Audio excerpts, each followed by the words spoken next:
వేగోల్డ్ trusted gold buyers మీరు తాకట్టు పెట్టిన బంగారాన్ని విడిపించి ఈ రోజు ఉన్న మార్కెట్ ధరకు కొనబడను.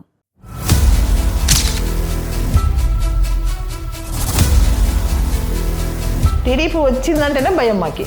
ఎందుకు అంటే అట్లా ఉంటుంది వాళ్ళ పాలన. మీ హయాంలో జరిగిన అరాచకాల పరిస్థితి ఏంటి? పత్తికొండలంతా రామరాజ్యమే నడిచిందా? రామరాజ్యం నిజంగా రాజన్న రాజ్యం రామరాజ్యం నడిచింది. పక్క అంటే ప్రమాణం చేసి చెప్పండి. ప్రమాణంగా పబ్లిక్ లో చెప్తున్నా నేను. మీ ఇంటిలో అందరు చూస్తారు, నాగరాజు ఇంట్లో అయితే అందరికి ఫేమస్. వెల్కమ్ టు టీవీ, నేను మీ నాగరాజు బయటని. పత్తికొండ టౌన్ మాత్రము ఖచ్చితంగా వైసీపీకే బలం అన్నమాట. అలాంటిది టీడీపీకి 10,000కు పైగా అక్కడ మెజార్టీ రావడానికి బలమైన కారణం ఏమంటారు? ఈవీఎంలు.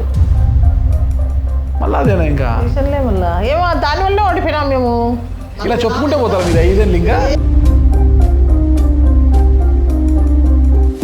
ఎమ్మెల్యే శ్రీదేవమ్మ గారి కుమారుడు అల్లా టిప్పర్లు వేసుకొని పోయి వాళ్ళ దగ్గర మెటల్ తీసుకెళ్ళిపోతా అన్నాడు దౌర్జన్యంగా. దీన్ని భరించలేక వాళ్ళు ప్రశ్నించారు. అది గొడవ జరిగింది, మీడియా వరకు వెళ్ళింది. దీంట్లో అప్పటి మైనింగ్ మంత్రి పెద్దిరెడ్డి రామచంద్రారెడ్డి గారు మీతో మాట్లాడారా లేదా? సమ్డే సాగితే నేను చెప్తాను దానికి సమాధానం. ఆదోని గుత్తి బైపాస్ రోడ్లో ముల్లకల కుంట, ఆ కుంటను మీ కుమారుడు కబ్జా చేయడానికి ప్రయత్నిస్తే ఆ రోజు టీడీపీ వారు ఎదుర్కొని గోల చేయడంతో మీరు మీ కుమారుని వారించి అక్కడి నుంచి పంపించేశారు అనేది బలమైన విమర్శ ఆ రోజుల్లో. నా కొడుకు ఎక్కడైనా భూగబ్జాలు చేసినాడా కానీ ఎక్కడైనా కానీ కరుణాన ఇట్లా దేహాన్ని అడిగినాడని చెప్పి నిరూపిస్తానా నేను రాజకీయమే చేయను. ఇదో ఏం లేదబ్బా, మాట్లాడితే కొడుకుతో మాట్లాడాలంటే వాళ్ళ బావ ప్రదీప్ రెడ్డితో మాట్లాడు వాళ్ళే అంతా నువ్వు ఏవేవో అడుగుతున్నావు నన్ను. నేను ఉండేది అడుగుతున్నా మేడం, తప్పుడు అడుగుతున్నా. శ్మశాన వాటిక కబ్జాకు వెళ్ళినప్పుడు కూడా ఇప్పుడు ఎన్ని అదే శ్మశాన వాటిక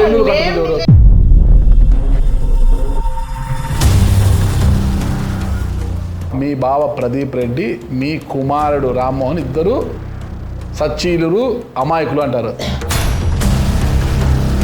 ఎంతో వర్గము క్యాడర్ గల శ్రీదేవమ్మ ఓటమి జరిగిందంటే కేవలం ఈ ఇద్దరే. రాష్ట్రంలో నేను ఒకదాన్నే ఓడిపోయినానన్నా. మీరు ఒక్కటే 11 మంది మళ్ళీ ఎలా గెలిచారు?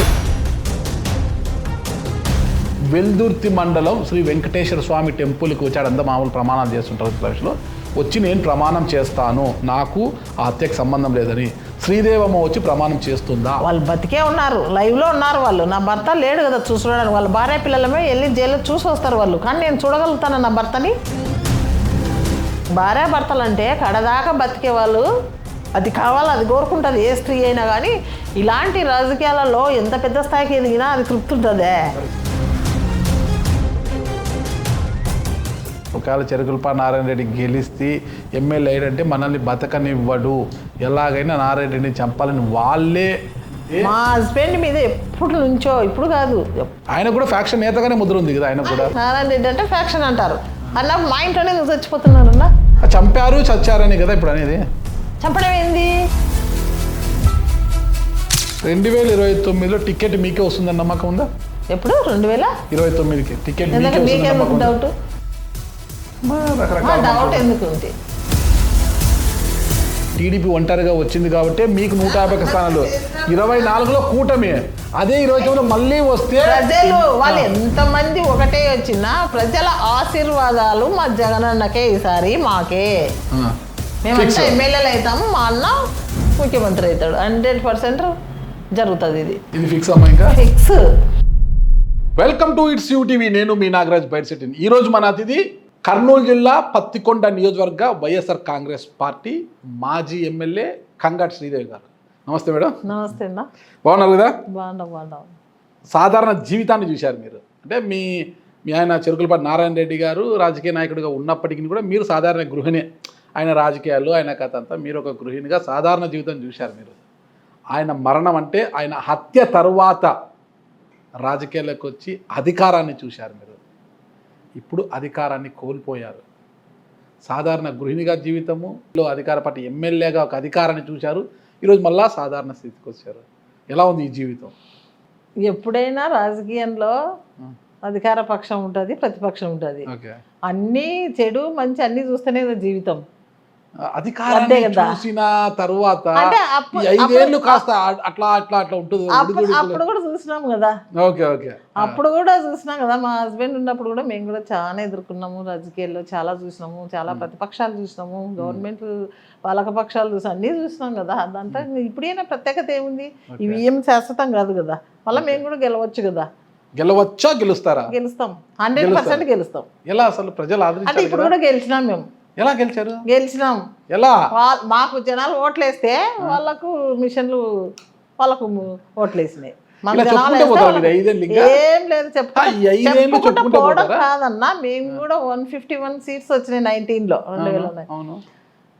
అప్పుడు ఎక్కడ కూడా ఇప్పుడు ఇంత పిల్లల కాడ నుంచి మిషన్ల వల్ల గెలిచినారంటున్నారు. అప్పుడు ఎవరు అనలేదే 151 సీట్స్ వచ్చినప్పుడు జగనన్నకి.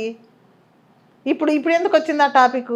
ఏ మీడియాలో చూసినా, ఏ సోషల్ మీడియాలో చూసినా వైసీపీని మోసం చేస్తున్నారనే చెప్తున్నారు. కానీ ఎక్కడ చూసినా ప్రతి ఒక్కరు అదే అనడమే కదా. మాకు జనాలు, మాకు ఇప్పటికి కూడా మేము ఎమ్మెల్యేలమే అనేదే ధీమా ఉంది మాకు. ఎందుకంటే మాకు ఆ హోప్స్ ఉన్నాయి, మేము చేసినాం కాబట్టి. అప్పుడు నియోజకవర్గాల్లో మేము ప్రజల వద్దకు వెళ్ళినాము.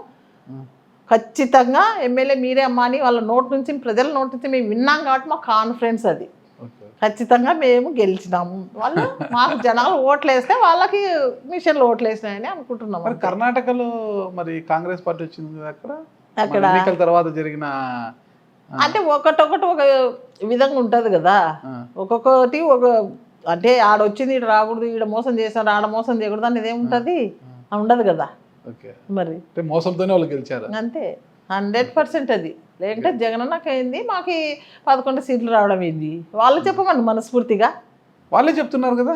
కాదు, వాళ్ళు ఒప్పుకోవాలండి 11 సీట్లు మేము వాళ్ళకి 11 సీట్లు ప్రజలు ఇచ్చినారని వాళ్ళు చెప్పుకోగలుగుతారా? చెప్తారా? చంద్రబాబు నాయుడుకి 2019 23 సీట్లు వచ్చినాయి కదా. ఆయన కూడా అద్భుతంగానే పాలన చేశారు. అప్పుడు అద్భుతం ఏం కాదు. చెప్పిన హామీలు ఎప్పుడు కూడా నెరవేర్చలేరు చంద్రబాబు నాయుడు గారు. ఎప్పుడు చూసినా కూడా మహిళలకు ఎప్పుడు కూడా టోపీ పెట్టిన చంద్రబాబు నాయుడు ఎప్పుడు వచ్చినా 2014 నుంచి 2019 వరకు ఏ హామీ నెరవేర్చినాడు? ఎటు రైతులకు చెప్తాడు, మహిళలకు చెప్తాడు. ఎక్కడ చేసినాడు చెప్పండి? వాళ్ళ టీడీపీ వచ్చిందంటే ఎక్కడ చూసినా హత్య రాజకీయాలు, వాళ్ళు భయప్రాంతమైన రాజకీయాలు వాళ్ళు చేసేది. మా ఇంట్లోనే మేమే నష్టపోయినాం కదా. వాళ్ళ ప్రభుత్వం టీడీపీ వచ్చిందంటేనే భయం మాకి. ఎందుకు అంటే అట్లా ఉంటుంది వాళ్ళ పాలన, అది కదా భయం. మీరు అధికారంలో ఉన్న ప్రత్యర్థులను మీరు ఇబ్బంది పెట్టకపోతే వాళ్ళు అధికారంలోకి వచ్చి మిమ్మల్ని ఎందుకు ఇబ్బంది పెడతారు? మేము ఎందుకు పెట్టినాం, ఎప్పుడు పెట్టినాం? అదే చెప్తున్నా, భయం ఎందుకో. టీడీపీ వస్తేనే మాకు భయం అంటే వాళ్ళ అరాచకాలు అట్లా ఉంటాయని నేను అంటున్నా. మీరు చేసి మేమేం చేయం కదా. వాళ్ళు సాత్వికంగా సాధువుల్లా ఏం పాలించడం లేదు, వాళ్ళు కూడా అరాచకాలే ఉన్నాయి. కానీ మీ హయాంలో జరిగిన అరాచకాల పరిస్థితి మేమేం చేయలే కదా. ఇప్పుడు క్రైమ్ చూసుకోండి, 2014 నుంచి 19 వరకు ఎంత క్రైమ్ ఉంది, 2019 నుంచి 24 వరకు ఎంత క్రైమ్ ఉంది అనేది నిజాలు మీరే డైరెక్ట్ పోయి తెలుసుకుంటే అప్పుడెంత ఉంది క్రైమ్ రేట్, ఇప్పుడు ఎంత ఉంది అనేది తెలిసిపోతుంది. దాడి చేయలేదా? ఎందుకు చేస్తాం? ఎక్కడ చేస్తారు చెప్పు? అంటే అడగకపోతే క్రియేట్ చేస్తారు వాళ్ళు ఏదైనా. వాళ్ళ దాని మీద దాడి చేస్తారని చెప్తున్నారు మీరు కూడా. ఇప్పుడు జరుగుతున్న అన్యాయాలన్నా 2 years నుంచి రేపు కంప్లీట్ అవుతుంది. మీరు కూడా ఈ రాష్ట్రంలో ఉన్నారు, పక్క రాష్ట్రంలో కాదు, ఇదే రాష్ట్రంలో ఉన్నారు. మీరు కూడా పొద్దున్న లేసిన నుంచి పేపర్లో ఏం చదువుతున్నాం మనం? మా పేపర్ కాదు, వాళ్ళ పేపర్లలో కూడా అట్లా వద్దు. నువ్వు మీడియా పేపర్ తీసుకో, ఏది కరెక్ట్ రాస్తారో అది తీసుకో. ప్రజలే పేపర్లు, సోషల్ మీడియాలో పేపర్లు అనవసరంగా ఏం బెటర్ కదా. సోషల్ మీడియాలు పేపర్లు చూపిరు కదా. చనిపోయిన వాళ్ళని చనిపోయినారని చూపిస్తారా పేపర్లో? చూపిలేం కదా.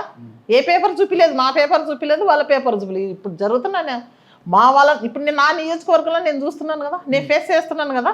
కొట్లాడితే అవతల వాళ్ళు వచ్చి ఇప్పుడు మా వాళ్ళని కొడితే కొట్టించుకునేటోళ్ళు మా వాళ్ళు కేసు పెట్టి మా వాళ్ళ పైనే బైండర్ కేసులు కడుతున్నారు.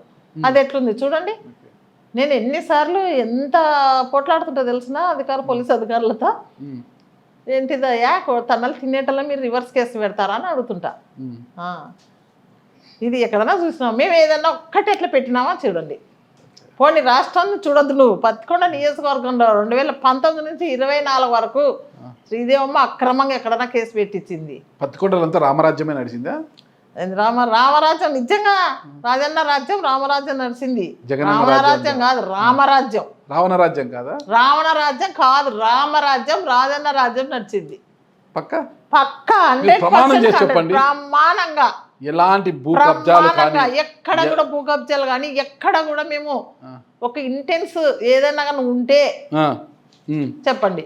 పబ్లిక్ లో చెప్తాను నేను. మీ ఇంటిలో అందరు చూస్తారు. నాగరాజు ఇంటి అంటే అందరు ఫేమస్. ఒక చిన్న ప్రశ్న. వెల్దుర్తి మండలం రామల్లకోట, ఓకే, ఆడ మైనింగ్ ఉంది ఒకటి. ఓకే, ఆ మైనింగ్ విషయంలో ఇద్దరు భాగస్వాములు. ఓకే, ఆ ఇద్దరు వైసీపీ వాళ్ళే. ఓకే, వాళ్ళిద్దరు వచ్చేసి అప్పటి ఎమ్మెల్యే కంగాటి శ్రీదేవి గారితో మాట్లాడుకుంటే టన్నుకు 1100 రూపాయలు గుడ్ విల్ చెల్లించేలా ఒప్పందం చేసుకున్నారు. నువ్వు ఉంటున్నావు, నేను చెప్తా. ఒకటి అయిపోయింది చేసుకున్నారు.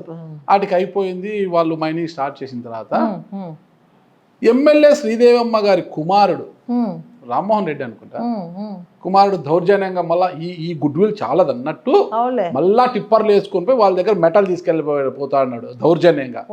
దీన్ని భరించలేక వాళ్ళు ప్రశ్నించారు. అది గొడవ జరిగింది, మీడియా వరకు వెళ్ళింది. దీంట్లో అప్పటి మైనింగ్ మంత్రి పెద్దిరెడ్డి రామచంద్రారెడ్డి గారు మీతో మాట్లాడారా లేదా? ఇది జరిగింది వాస్తవమా కాదు మీరు చెప్పండి. 100% మా ఇంటి దేవుడు వెంకటేశ్వర స్వామి, వెంకటేశ్వర స్వామి మీద ప్రమాణం చేసి చెప్తా. ఆ విషయంలో నేను గాని నా కొడుకు గాని దాంట్లో ఇన్వాల్వ్మెంట్ లేదు. అదంతా క్రియేట్ చేసినారు. కానీ పెద్దిరెడ్డి రామచంద్ర నాతో మాట్లాడేది భగవంత్ సాక్షిగా అలాంటివి ఎక్కడ కూడా క్రియేట్ అనేది చేసినారు. కానీ అది ఎక్కడ జరగలే. నేను ప్రమాణం చేస్తున్నా. నా ఇంటి దేవుడు వెంకటేశ్వర స్వామి. అవన్నీ ప్రెస్ మీట్ పెట్టారు కదా ఇక్కడ ప్రెస్ క్లబ్. ఎవరు పెట్టినారు? వాళ్ళు మస్తు మైనింగ్ తీసుకున్న మీ పార్టీ వాళ్ళే, మీ పార్టీ వాళ్ళే, మీ పార్టీ వాళ్ళే. ఇట్లా మాకు ఫస్ట్ మేము లీజుకు తీసుకున్నాం మైనింగ్, ఇక్కడ మేము వ్యాపారం చేసుకుంటే నాకైతే తెలియదు అబ్బా వాళ్ళు పెట్టినది. వెల్దుర్తి మండలమే కదా, మీ మీదే పెట్టారు. పెద్దిరెడ్డి రామచంద్రారెడ్డి గారు కూడా మీకు ఫోన్ చేశారు. గాడ్ ప్రామిస్ అన్న అట్లాంటివి ఎక్కడ జరగలే నాకు తెలిసినంత వరకు. దేవుణ్ణి ప్రత్యక్షంగా మనం సాక్ష్యం తీసుకున్నప్పుడు మీరు నమ్మాలి. కుమారుడు ఏ దాంట్లో కూడా నా కుమారుడు ఎక్కడే గాని తన బిజినెస్ అన్నదంటే వాళ్ళ నాన్న వృత్తి అంటే బిజినెస్ అంటే ఏదన్నా కొనడం అమ్మడం అట్లా బిజినెస్ రియల్ ఎస్టేట్. ఎవరైనా ఏం రాజకీయ నాయకుడు కొడుకులు చేస్తే అది బిజినెస్, మామూలు వాళ్ళు చేస్తే బిజినెస్. అది రాజకీయ నాయకుడు కొడుకులు చేస్తే బిజినెస్ కాదు. అది వాని పని వాడు చేసుకుంటున్నాడు. కానీ అనవసరమైన నా కొడుకు ఎక్కడైనా భూకబ్జాలు చేసినాడు కానీ ఎక్కడైనా కానీ ఒక్కరినైనా ఇట్లా దేహాన్ని అడిగినాడని చెప్పి నిరూపిస్తానా నేను రాజకీయమే చేయను. నా కథ నీకు తెలుసు. ప్రజలకు సేవ చేయాలనే సంకల్పం నాలో ఉంది కాబట్టి నాకు అలాంటి థాట్స్ రావు. ఎంతసేపు ఉన్నా ప్రజలకు ఆ ఊరికి సేవ చేయాలి, ఈ ఊరికి అది చేయలేదు. మన అధికారంలో ఉన్నాం కాబట్టి ప్రజలకు చేయాలనుకుంటాం. కానీ ఇంకా అవి శాశ్వతమా ఉంటాయా? కంగాటి శ్రీదేవి గారు ఒక సాధారణ గృహిణిగా వచ్చారు కాబట్టి ఆమెకు కష్టము తెలుసు, నష్టము తెలుసు. ఆమె ఎమ్మెల్యే అయినాక కూడా అభివృద్ధిని ఆకాంక్షించారు, నేను కాదనలేదు. కానీ ఆమె ఎమ్మెల్యే అయిన తర్వాత ఆమె ఎమ్మెల్యే పవర్ని అడ్డు పెట్టుకొని బావ ప్రదీప్ రెడ్డి, ఆయన విఆర్ఓగా ఉన్నారు, అప్పటికి 9 గ్రామాలకు చేశారు ఆయన విఆర్ఓగా. బావ ప్రదీప్ రెడ్డి కొడుకు రామ్మోహన్ రెడ్డి చేయని దౌర్జన్యం లేదు, అరాచకం లేదు. ఎక్కడ భూమి కనిపించినా అక్కడ భూమిపై వాలేవారు. ఓకేనా, మొత్తం కూడా భూదందాలే. పేరు మొత్తం శ్రీదేవి గారి పేరు ఎక్కడ వినిపించేది కాదు, ఆవిడ ఏదో పని చేసుకుని పోతాడని. మొత్తం వీళ్ళిద్దరి పేర్లే వినిపించేది. వాస్తవం కదా, మన వాస్తవాలు మాట్లాడతాం. నువ్వు చాలు, నీకు నాకు అదొక్కటే చాలు. ఓకే, మా బావకి ఎలక్షన్ చేసినాడు, పోయి హాస్పిటల్లో ఉన్నాడు. మళ్ళీ తిరిగి వచ్చినాక 2 సంవత్సరాలు కరోనా ఆపరేషన్, ఆయనకి రీసర్జరీ జరిగింది. అసలు గవర్నమెంట్ ఉండినల్లా ఆయన సిక్కులోనే ఉన్నాడు. కానీ అనవసరంగా ప్రదీప్ రెడ్డి గారి పేరు, మా బావ పేరు, అనవసరంగా నా కొడుకు పేరు తెరలేక తెచ్చినాడు. అంటే శ్రీదేవమ్మ ఏం చేయలేకపోయి, శ్రీదేవమ్మ మీద ఏం లేవు చేసినవి. ఎవరెవరు కుటుంబం సభ్యుల్ని ఎవరు బయటకు తీసుకొస్తే అది అది అది మరక అంటేది ఎమ్మెల్యేకే కదా. ఎవరు తప్పు చేసినా రైట్ చేసినా ఏదోటి బుద్ధులుతుంటే పోతుంటది పార్టీలను చేసినారు. కానీ ఇదైతే నేను పక్కాగా చెప్తాను. ఆదోని గుత్తి బైపాస్ రోడ్లో ముల్లకలకుంట, ఆదోని గుత్తి బైపాస్ రోడ్ వస్తుంది, పత్తికొండ ఈ మార్గంలో మొలకల ఆదోని గుత్తికి అంటే మధ్యలో పత్తికొండ వస్తుంది. పత్తికొండ సమీపం మొలకలకుంట అనేది. అవి గ్రామంలో నీళ్ళన్నీ ఆ కుంటలోకి వచ్చి చేరుతుంటాయి. కానీ ఇటీవల మీరు అధికారులు ఉన్నప్పుడు ఆ కుంటలోకి నీళ్లు లేవు, ఏమిటి ఎండిపోయింది అది. ఆ కుంటను మీ కుమారుడు కబ్జా చేయడానికి ప్రయత్నిస్తే ఆ రోజు టీడీపీ వారు ఎదుర్కొని కొంత గోల చేయడంతో మీరు మీ కుమారుని వారించి అక్కడి నుంచి పంపించేశారు అనేది బలమైన విమర్శ ఆ రోజుల్లో కాదంటారా? అక్కడ కుంట లేదు, ఏమీ లేదు. నా కొడుకు చేస్తున్నాడనే కాదు, లేదు. ఎవరైనా రాజకీయం చేస్తే 1% ఉండాలా. నా కొడుకు దగ్గర పోయి కొంతమంది చెప్పడం, మళ్ళీ నా తల్లి కొడుకే ఈ రాజకీయంలో డిఫరెన్స్ చేస్తారని నేను ఒక్కరే ఇన్వాల్వ్మెంట్ ఉండని నాన్న, నువ్వెందుకు ఈ పత్తికొండలో నానెంతనో నేనెంతని చూస్తారు వీళ్ళు, మీరు మధ్యవర్తులు ఎవరు కలగజేసుకోవద్దని. మా బాబు కూడా రాడే ఆ 3 మండలాలకి ఎప్పుడు కూడా, పాపం ఒక్కరే ఉండాలి అక్కడ ఒక్కరే సెట్ అవుతారు ఆ ప్రాంతం అంతా కూడా అని చెప్పేసి నేను పక్కకు పెట్టిన నా కొడుకుని. ఎక్కడ కూడా నా పిల్లలు ఎవరు, నా కుటుంబ సభ్యులు, మా బావ కూడా ఎంటర్ కాడే రాజకీయంలో, ఊహించుకుంటున్నారు అంతే. అంటే మాది బిగ్ ఫ్యామిలీ, కమాండ్ ఫ్యామిలీ కాబట్టి కొడుకును నిందేస్తే బావను నిందేస్తే శ్రీదేవమ్మనే పడుతుంటది అని చెప్పేసి అంటున్నారు. ఎవరికి అవసరమైనా శ్రీదేవమ్మ ఏం లేదబ్బా, మాట్లాడితే కొడుకుతో మాట్లాడంటే వాళ్ళ బావ ప్రదీప్ రెడ్డితో మాట్లాడు, వాళ్ళే అంతా నువ్వు ఏవేవో అడుగుతున్నావు నన్ను.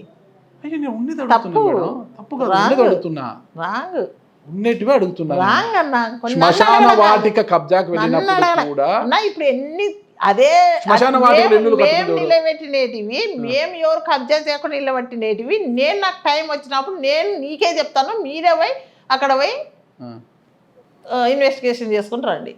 నేను చెప్పిన ప్రాంతాలని నేను నిలబెట్టినాను, పేదలకు మంచిదానా, పేదలోని లాక్కునేటోళ్ళు ఎవరో కొన్ని రోజులు సమ్ డేస్ ఆగితే నేను చెప్తాను దానికి సమాధానం.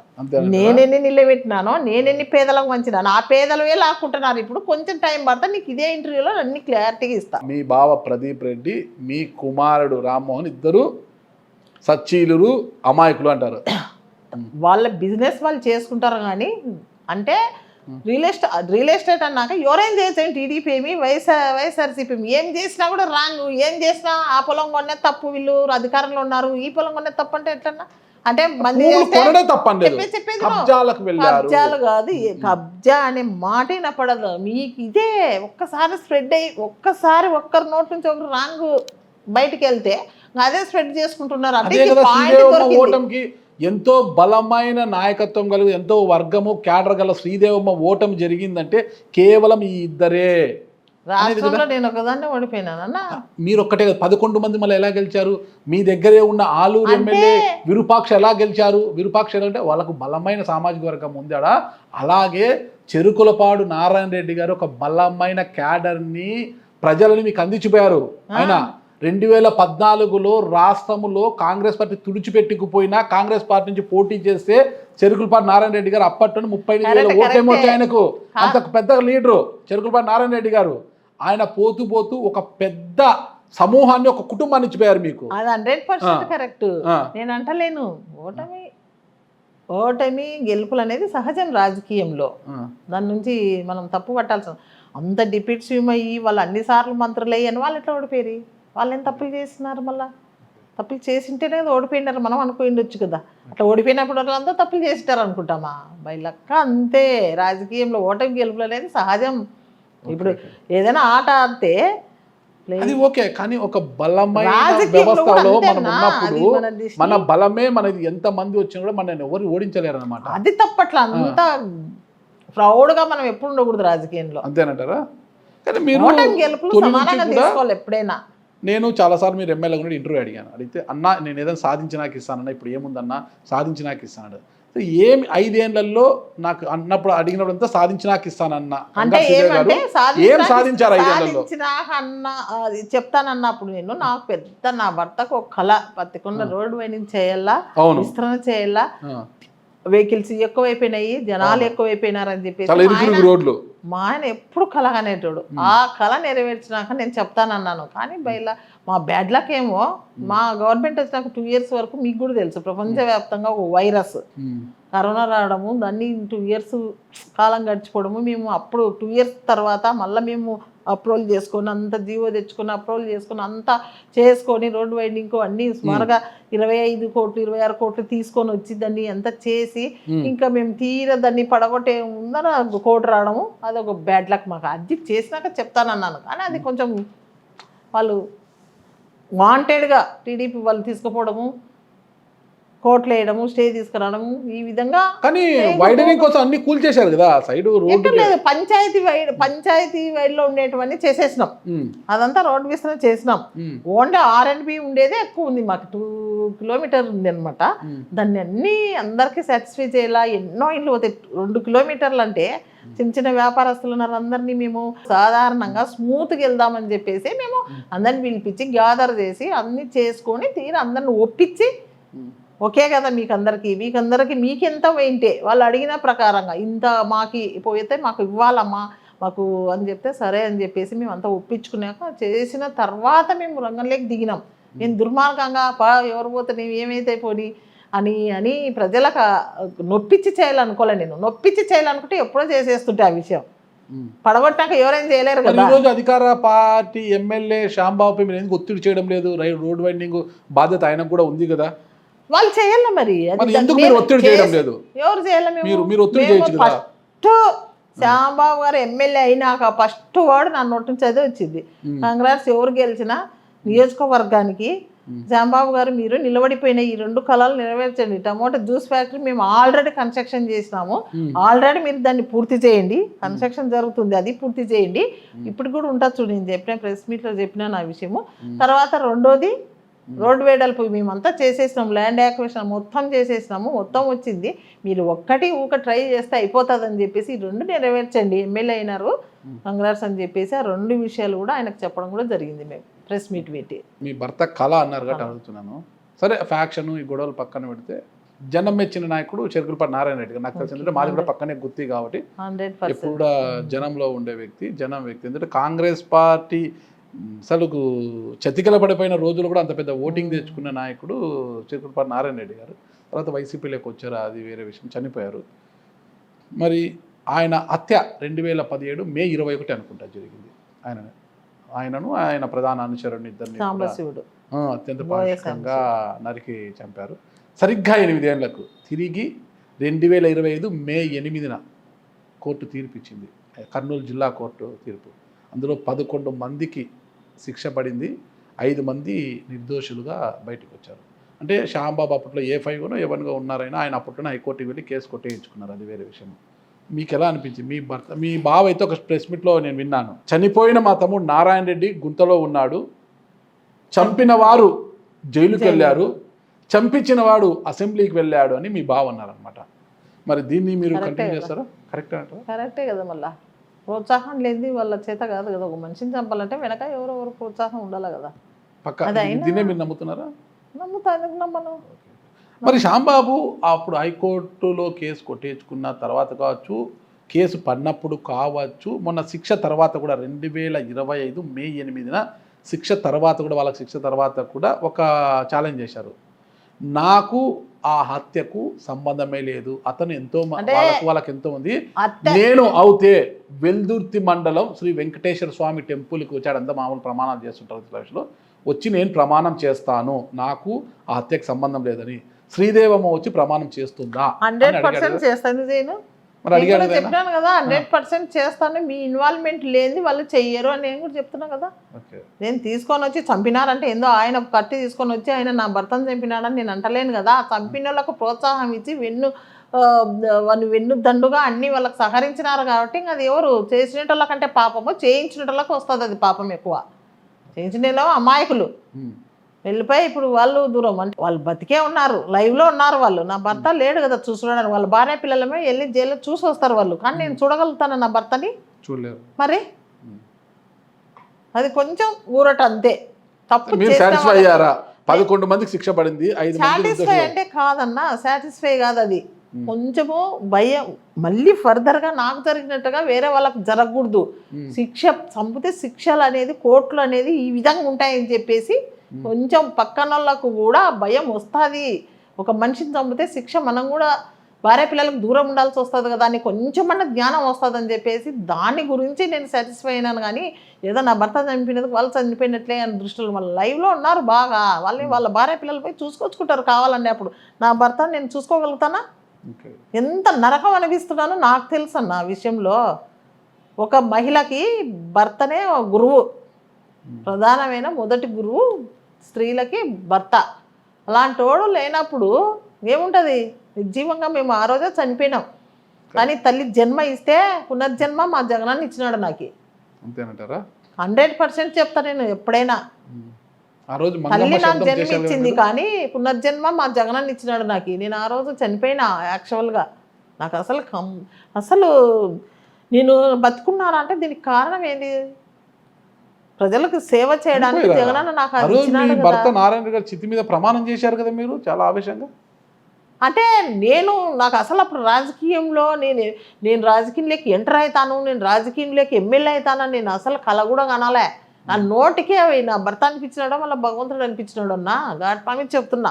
నా స్వయాన నేనేదో ఆలోచించి నేను ఆ పదాలే పలికలేను. ఆ రోజు మరి ఎవరు నా భర్త వెన్నంటుండే ఆ మాట అనిపించినాడో మళ్ళీ భగవంతుడు అనిపించినాడో నాకు ఇప్పటికీ షాక్. అది రాజకీయం అనేది నాకు నా భర్త ఉన్నాగా నేను అంత లోతుకి ఎందుకు ఆలోచన చేస్తా? నేను ఫీల్డ్లోకి రావాలా, నేను ఎమ్మెల్యేని కావాలనేది నథింగ్. అసలు నాకు ఎక్కడా కూడా ఏ క్వశ్చన్లో కూడా నా లేదు. ఎంతసేపు ఉన్నా నా లైఫ్ ఏమి ఇట్లా చేసినాడు ఇట్లా జరిగింది అనేది అనుకున్నాను. కానీ ఆ ఆలోచనలు ఇప్పటికి కూడా నేను అది జీర్ణించుకోలేను. అది చూస్తే వీడియో చూస్తే ఏమి ఉన్నా లేకపోయినా భర్త అనేది అంతే లేకపోతే కదన్నా. ఇబ్బంది ఇవన్నీ కదా, శాశ్వతం పవారు కాదు ఇవన్నీ కదా. శాశ్వతం కాదు. ఇవన్నీ భార్యాభర్తలు అంటే కడదాకా బతికే వాళ్ళు అది కావాలి, అది కోరుకుంటుంది ఏ స్త్రీ అయినా. కానీ ఇలాంటి రాజకీయాలలో ఎంత పెద్ద స్థాయికి ఎదిగినా అది తృప్తి ఉంటుందే కరెక్ట్. అనిపించేటలకు మాకు తెలుసు. కానీ ఎవరికి తెలుసు. ఏమంటే ఊరట ప్రజలకు సేవ చేసుకునేది నా భర్త వల్ల నేను చేస్తున్నాను అనేది ఒక సాటిస్ఫై అంతే, ఆయన పేరు నిలబెట్టడానికి. గడిచిన 5 ఏళ్ళు మీ భర్త ఆలోచనలకు దగ్గరగానే మీరు రాజకీయం చేశామనుకుంటున్నారా? ఎందుకు అంటే ఆయనది 30 years ఇండస్ట్రీ, నాది ఇప్పుడు 9 years. అంటే అంత ఎదగాలంటే టైం పడుతుంది కదా కొంచెం. ఇంతలో నాకు తెలిసినంతలో ప్రజలకు నేను సేవ నా పరిధిలో నేను చేసినట్లు నేను సాటిస్ఫై అవుతున్నా. రాను చేస్తానేమో భగవంతుడు ఆశీస్సులు ఇస్తే జగనన్న. వ్యక్తిగతంగా కంగారు శ్రీదేవికు మంచి పేరే వచ్చింది. కానీ అబ్బాయి బావ ఇద్దరు పేర్లు మరి ఇంత చేస్తున్నా మీరు రోడ్ వైండింగ్ ఆగిపోయింది లేరు వాళ్ళు. అనవసరంగా శ్రీదేవమ్మ ఎక్కడ దొరకలే. ఏదో బావ మీద 2 అక్షింతలు వేసి 2 వాళ్ళ బావ మీద వేసేస్తే పోతాదిలే అని చెప్పేసి ఇది ఏదో చిన్నగా చిలికి గాలి వల్ల దాన్ని ప్రతి దాంట్లో శ్మశాన వాటికలో కూడా ఆరోపణలు వచ్చాయి కదా. శ్మశాన వాటికలో ఖాళీ స్థలాన్ని కబ్జా చేయడం అప్పటికే వైసీపీ వాళ్ళ శ్మశాన వాటికలకు మా నియోజకవర్గంలో ఎంతమంది నా దగ్గరకు వచ్చినారో శ్మశాన వాటికలు నీట్ చేయాలమ్మా కొంచెం మాకు స్థలాలు కావాలని చాలామందిగా క్యాస్ట్వైడ్గా చాలామంది నా దగ్గరకు వచ్చినారు. నేను చాలామందికి చేసినాను అలాంటి విషయాలలో. అట్లాంటివి మేము కబ్జా చేయడం ఏందన్నా ఇంపాసిబుల్ అదంతా. కానీ వైసీపీ వాళ్ళే అక్కడ ఉన్నారు అప్పటికే స్థలాలు పట్టుకొని వాళ్ళు మళ్ళీ ఇది కూడా కబ్జా చేస్తారు వీళ్ళని మీ వాళ్ళు ఇల్లు కట్టుకున్నారు. ఇప్పుడు టీడీపీ వాళ్ళు శ్యాంబాబుకి ఫిర్యాదు చేస్తున్నారు, వాళ్ళు ఇట్లా శ్మశాన వాటికి స్థలాన్ని కబ్జా చేసి ఇల్లులు కట్టుకున్నారు. శ్యాంబాబు కూడా చూసి చూడనట్టు పోతున్నాడు అంటే ఏంటి? శ్యాంబాబు చూసి చూడనట్టు పోవడానికి గల కారణం ఏంటి, ఏమై ఉంటుంది అని అందరు అడుగుతున్నారు. ఏంది ఎక్కడ శ్మశాన వాటిక స్థలానికి పత్తికొండ శ్మశాన వాటకు నువ్వు చెప్తుంటే నేను వింటున్నా 100%. అంటే ఇవి అన్నీ ఒప్పుకోదంటావు. నీ రియాలిటీ ఏది ఉంటే నేను అది చెప్తాను. ఇప్పుడు కాదు, నేను నీకు అబద్ధం చెప్పొచ్చు, లేకపోతే నువ్వు వచ్చి నన్ను అడుగుతావు కదా. ఇంటర్వ్యూలు ఇట్లా చెప్తే కదమ్మా నీ పైన పత్తికొండలు ఇట్లా చెప్తున్నారని. మీరు వెళ్ళండి శ్మశాన వాటికకు శ్రీదేవమ్మ కానీ శ్రీదేవమ్మ కొడుకు కానీ కబ్జా చేయాలని చూసినారని ఒక్కరిని అనిపించింది. భూములకి మీకు ఏ పాపం లేదు అన్న. ఎక్కడా కూడా మేము అక్రమంగా ఎక్కడన్నా కానీ మా బిజినెస్లు మాకుంటాయి. కానీ మేము కొనడం అమ్మడం మా మా భర్త అయితే చేసేవాడు, నా కొడుకు అట్ట చేసుకుంటూ వచ్చినాడు. కానీ ఎక్కడ కూడా పేదవాళ్ళకి మేము ఇస్తాం కానీ పేదవాళ్ళది మేము లాక్కోవడం ఏంటిది? ఊరుకుంటారా ఈ కాలం? ఇన్ని సోషల్ మీడియా ఇంత అప్డేట్ అయినారు జనాలు. అంత ఆక్పై చేస్తుంది. ఎక్కడ అభివృద్ధి చేయాలని మీరు కాదు అట్లా ఆక్పై చేసుకొని నేను డబ్బు సంపాదిస్తే మొన్నటి వరకు బాడీ ఇంట్లో ఎందుకుంటా చెప్పు. ఇంట్లోనే ఉన్నారు కదా మీరు. ఇది కాదు నేను అనేది పత్తికొండలో. మళ్ళా ఎందుకు నేను ఎప్పుడో బిల్డింగ్ కట్టేదాన్ని కదా, అదే సాక్ష్యం. ఇదేమో సంపాదించింది అక్రమంగా డబ్బులు సంపాదించింది, కొడుకు సంపాదించింది. నా కొడుకైనా కట్టేటోడు కదా మా అమ్మకి ఇల్లు కావాలని చెప్పి. ఎందుకు కర్నూలు హెడ్ క్వార్టర్ లో ఉన్నారు కదా మీరు, ఈ సొంత పెద్ద ఇల్లు అంతా. కర్నూలు హెడ్ క్వార్టర్ నాకు ముఖ్యం. పత్తికొండ హెడ్ క్వార్టర్ లో ఎక్కడ నా నియోజకవర్గం పోతారు వస్తారు కదా, ఆడే ఉంటారు కాపురం. ఎందుకుంటాను? పోయినప్పుడల్లా నా ఫ్యామిలీని ఇడిచిపెట్టి నన్ను ఎమ్మెల్యే ఉండేనాళ్ళు, ఎమ్మెల్యే ఓడిపోయినా కూడా అక్కడే వారానికి 4 రోజులు ఉంటాను నేను. ఇక్కడ 2 మండలాలు, ఇక్కడ 2 రోజులు కర్నూలు ఉంటే 2 మండలాల దగ్గర అవుతాయి నాకు.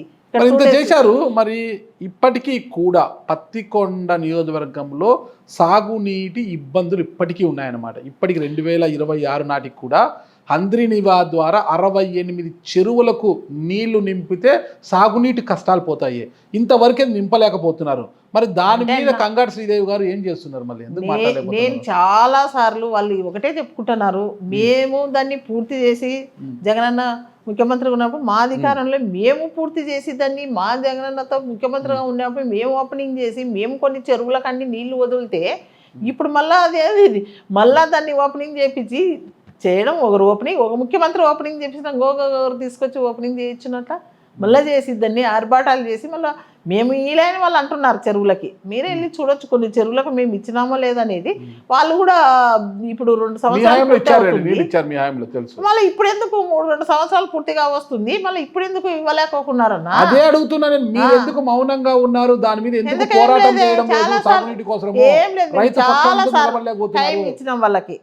మేము వచ్చినది 2.5 సంవత్సరం అవుతుంది. అట్లా కాదు, మేము చాలా సార్లు ప్రెస్ మీట్ పెడితే మాది టైం ఉంది మేము చేస్తామన్నారు. ఇప్పటికీ 2 years పూర్తి కావస్తుంది. రేపు మే జూన్ వస్తే మేము మళ్ళా కూడా దాని మీద వెళ్తాం. ఎందుకు వెళ్ళాము? మేము ప్రతిపక్షం ప్రశ్నించేకే ఉంటుంది. వాళ్ళు బాగా చేయాలనే కదా మేము ఎత్తి పెడతాంటేనే వాళ్ళు చేసేది. ప్రెస్ మీట్లతో రాజకీయం చేస్తారా? ప్రజాక్షేత్రంలోకి వెళ్ళాలి, ప్రజా యుద్ధాలు చేయాలి కదా, ప్రజలతో కలిసి పోరాటం చేయాలి కదా.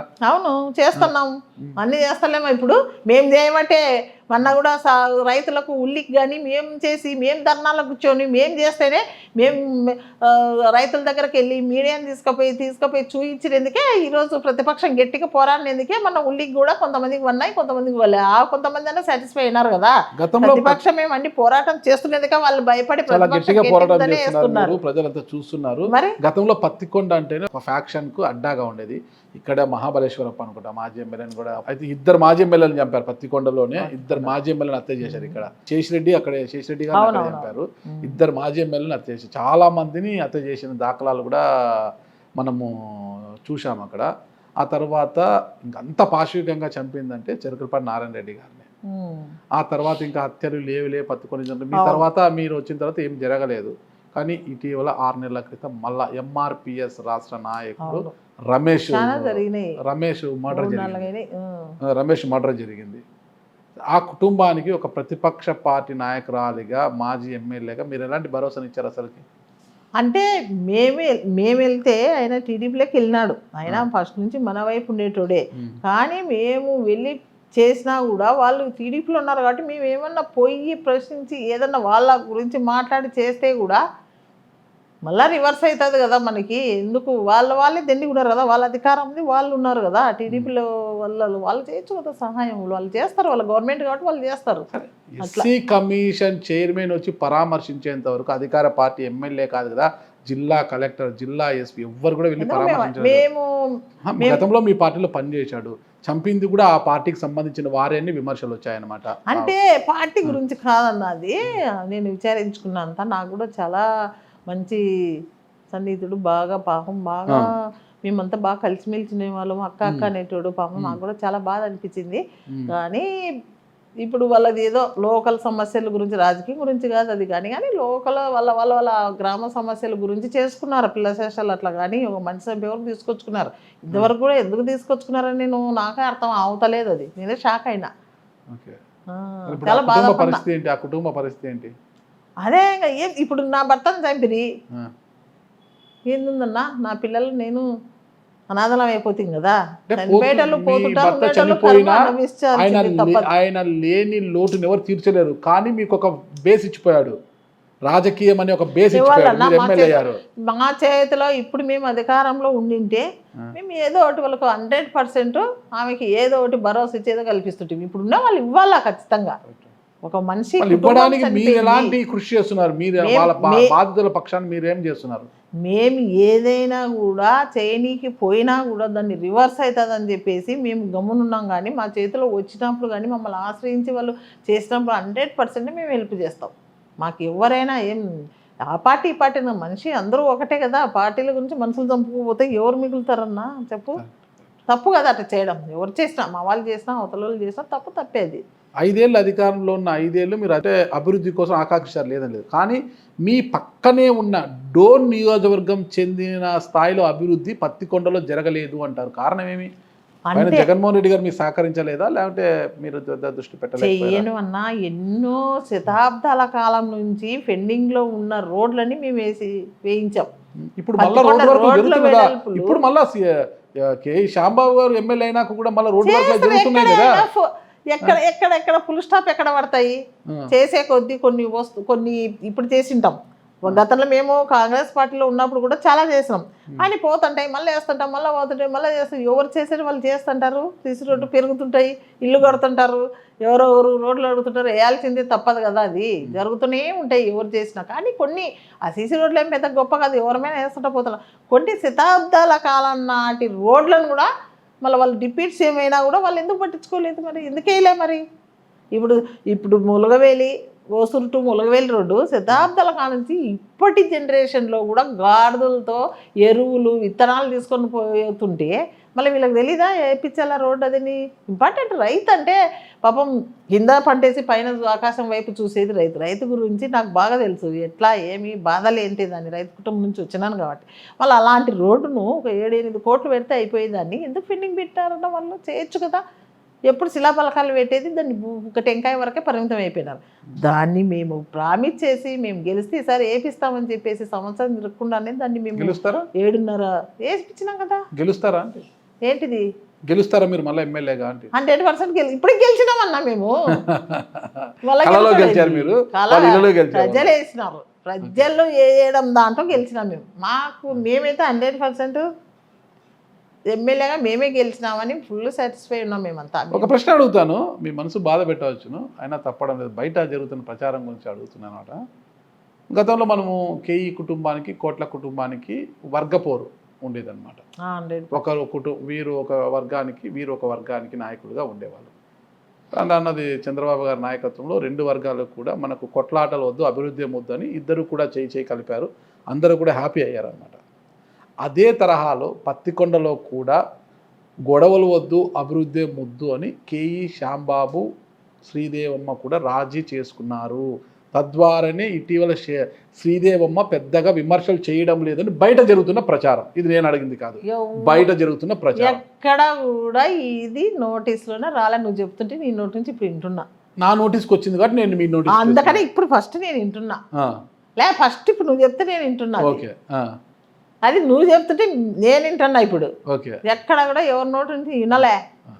ఇన్ని కూడా నాకు ప్రజల నుంచి నేను తెలుసుకున్న విషయాలే, అది కూడా అదే ప్రజల నుంచి తెలుసుకున్న విషయమే. నేను కాదంటారా? నువ్వు తెలుసుకున్నావు కదా ప్రజల నుంచి. నేను రోజు పత్తికొండలోనే ఉంటాను, పెళ్లిలో పోతుంటాను. ఎవరన్నా మా వాళ్ళు అకస్మాత్ చనిపోతుంటే యాక్సిడెంట్లు అయితే ప్రతి ఊరు తిరుగుతా, ప్రతి సాటా తిరుగుతాను. ఒక్కరు కూడా నా చెవిలో ఎవరు వేయలేదు ఆ విషయం. నాకు అందరూ టీడీపీ వాళ్ళు కూడా శత్రువులు ఎవరు లేరు అన్న. టీడీపీ వాళ్ళు కూడా నాకు మిత్రులే. పార్టీ వేరు కావచ్చు కానీ అందరం ఫ్రెండ్స్ లాగే ఉంటాం. చాలా మంది మా ఆయనకు అంతా మిత్రులే. ఏం పార్టీ వేరైనా కూడా మేమంతా ఓటేలాగా ఉంటాం. కానీ ఎక్కడ కూడా టీడీపీలో నాతో కూడా మా బంధువులు కూడా చాలా మంది ఉన్నారు టీడీపీలో కదా. వాళ్ళైనా అనొచ్చు కదా. నువ్వు చెప్తుంటే నేను వింటున్నా ఇప్పుడు. అంతే, నో రాజీ. నేనైతే షాక్ అయినారా? నాకు అలా కనిపించదు. ఎక్కడ పోతుంది అన్నది, అది మనసులో ఉండేది కదా. ఈయన వాళ్ళు ఊరుకుంటుంటే వాళ్ళకి అంత ధైర్యం ఎక్కడి నుంచి వస్తుంది చెప్పు? వాళ్ళే ధైర్యం చేశారు, మళ్ళా ప్రోత్సాహం ఇచ్చినారన్నా, అది బాధ. అంతే. చెరుకులపాటి నారాయణ రెడ్డి గెలిస్తే ఎమ్మెల్యే అయ్యాడంటే మనల్ని బతకనివ్వడు, ఎలాగైనా నారాయణ రెడ్డిని చంపాలని వాళ్ళే ఆవేశపడి చంపారు తప్పితే. మా హస్బెండ్ మీద ఎప్పటి నుంచో, ఇప్పుడు కాదు ఎప్పటి నుంచో ఈయన ఎదుగుతాడు. కొంచెం మా ఆయనకు బాగా తెలివితేటలు, ప్రజలకు పని చేయాల, పబ్లిక్లో బాగా మోటివేషన్ చేసి పబ్లిక్ పని చేయాలనేది. ముద్ర ఉంది కదా. అంటే ఏంటిది ఎప్పుడు చూసి ఫ్యాక్షన్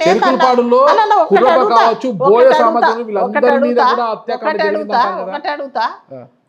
ఫ్యాక్షన్ అంటున్నారు మా ఆయన్ని కదా, నారాయణ రెడ్డి అంటే ఫ్యాక్షన్ అంటారు అన్నప్పుడు మా ఇంట్లోనే నువ్వు చచ్చిపోతున్నారు అన్న. మామని చంపారు చచ్చారని కదా ఇప్పుడు అనేది. చంపడం ఏంది? తండ్రిని చంపినారు కదా. కురుబ సామాజిక వర్గం నాయకుల్ని కావచ్చు, బోయ సామాజిక వర్గం నాయకుల్ని కాబట్టి చంపారు. వీళ్ళ ఇంట్లో చనిపోయారు. ఆ సామాజిక వర్గానికి చెందిన వారు తిరిగి వీళ్ళని చంపారు. కక్ష సాధింపు చర్యలో భాగంగా అంటారు కదా. మా మా ఇంట్లోనే నష్టపోయినాం మేమే ఎక్కువ. ఆ. వాళ్ళు ఏం చేసుకొని పోయినారు కానీ మా మామ చీమకు కూడా ఆన్ చేసేటోడు కాదు. అలాంటి వాని పైన కూడా నిందలు వేసినారంటే ఇది ఏమనాలి? మరి నారాయణ రెడ్డి గారి దెబ్బకు ఊర్లో ఒకసారి కురుబ సంవత్సరం పోయే సంవత్సరం వాళ్ళు ఊరే అసలు మా వదిలిపోయారు. ఊళ్ళో సుదీర్ఘ కాలం పాటు ఎవరు ఒకరు చెప్పమను. అసలు మా ఆయన్ని మా ఊర్లో పోయి అడగండి ఎట్లా ప్రేమిస్తారో. ఇప్పుడు తెలిసింది నారాయణ రెడ్డి విలువ అందరికీ కూడా. మా ఊరు పేరు చిరకలపాడు అంటే నారాయణ రెడ్డి చిరకలపాడు అన్న మా ఊరు పేరే తీసేది, మా ఊరు పేరుకే మాకు మర్యాద పోయిందని ఇప్పుడు బాధపడుతున్నారు కదా. మరి అంత దుర్మార్గుడు మా భర్త ఏంటి ఇప్పుడు చీకొట్టాలి కదా బాగోయినాడు లేని, ఇప్పుడు వాళ్ళే బాధపడుతున్నారు కదా. మరి ప్రజల్లో ఏమైనా మార్పు కనిపిస్తుందమ్మా? ఎందుకు కనిపించేదన్నా? వీళ్ళు లేకుంటే ఏం చేస్తారో ఊరుననే ఆలోచన మొదలైంది. ఒకరు నా వాళ్ళు మన రెడ్డోళ్ళు అంటే మనకి సేఫ్టీ కదా ఊరు.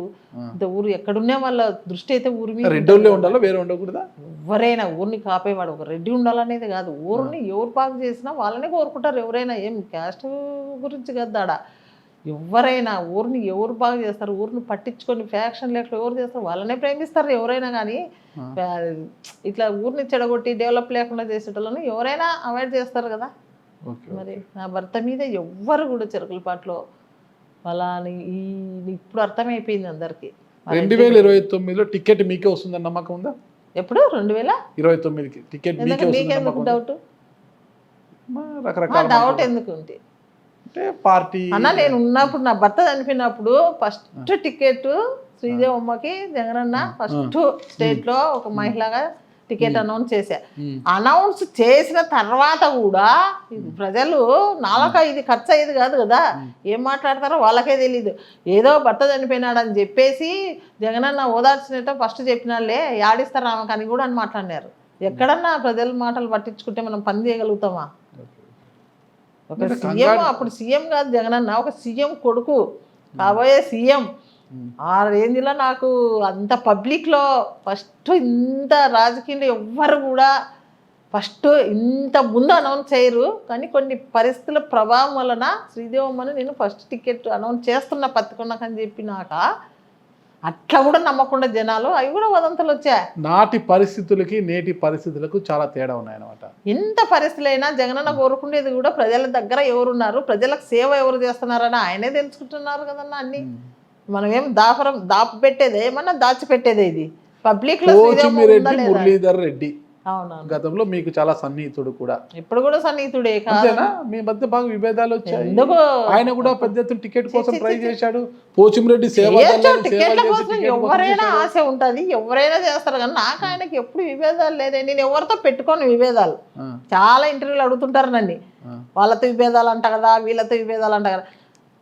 నేను ఒక యాజ్ ఎమ్మెల్యేగా ఉన్నాను. నాకు నా దగ్గరకు ప్రతి వాళ్ళు వస్తారు ఎమ్మెల్యే అని చెప్పేసి. నేను ప్రతి ఒక్కరికి నా దగ్గరకు వచ్చిన వాళ్ళకి ప్రతి ఒక్కరికి సాటిస్ఫై చేసి పని చేసి పంపిస్తా. కానీ ఇట్లా విభేదాలు అనేది నా దగ్గరకు ఆ వర్గం వాళ్ళు ఈ వర్గం వాళ్ళు నా దగ్గర ఏముండదు. నా దగ్గరకు వచ్చినారంటే అది ఒక పని కోసమే వచ్చింటారు వాళ్ళు. పాపం వాళ్ళు నీ ఎవరు పార్టీ ఎవరు వర్గం అనేది నేను ఎప్పుడు అడగబోను కూడా.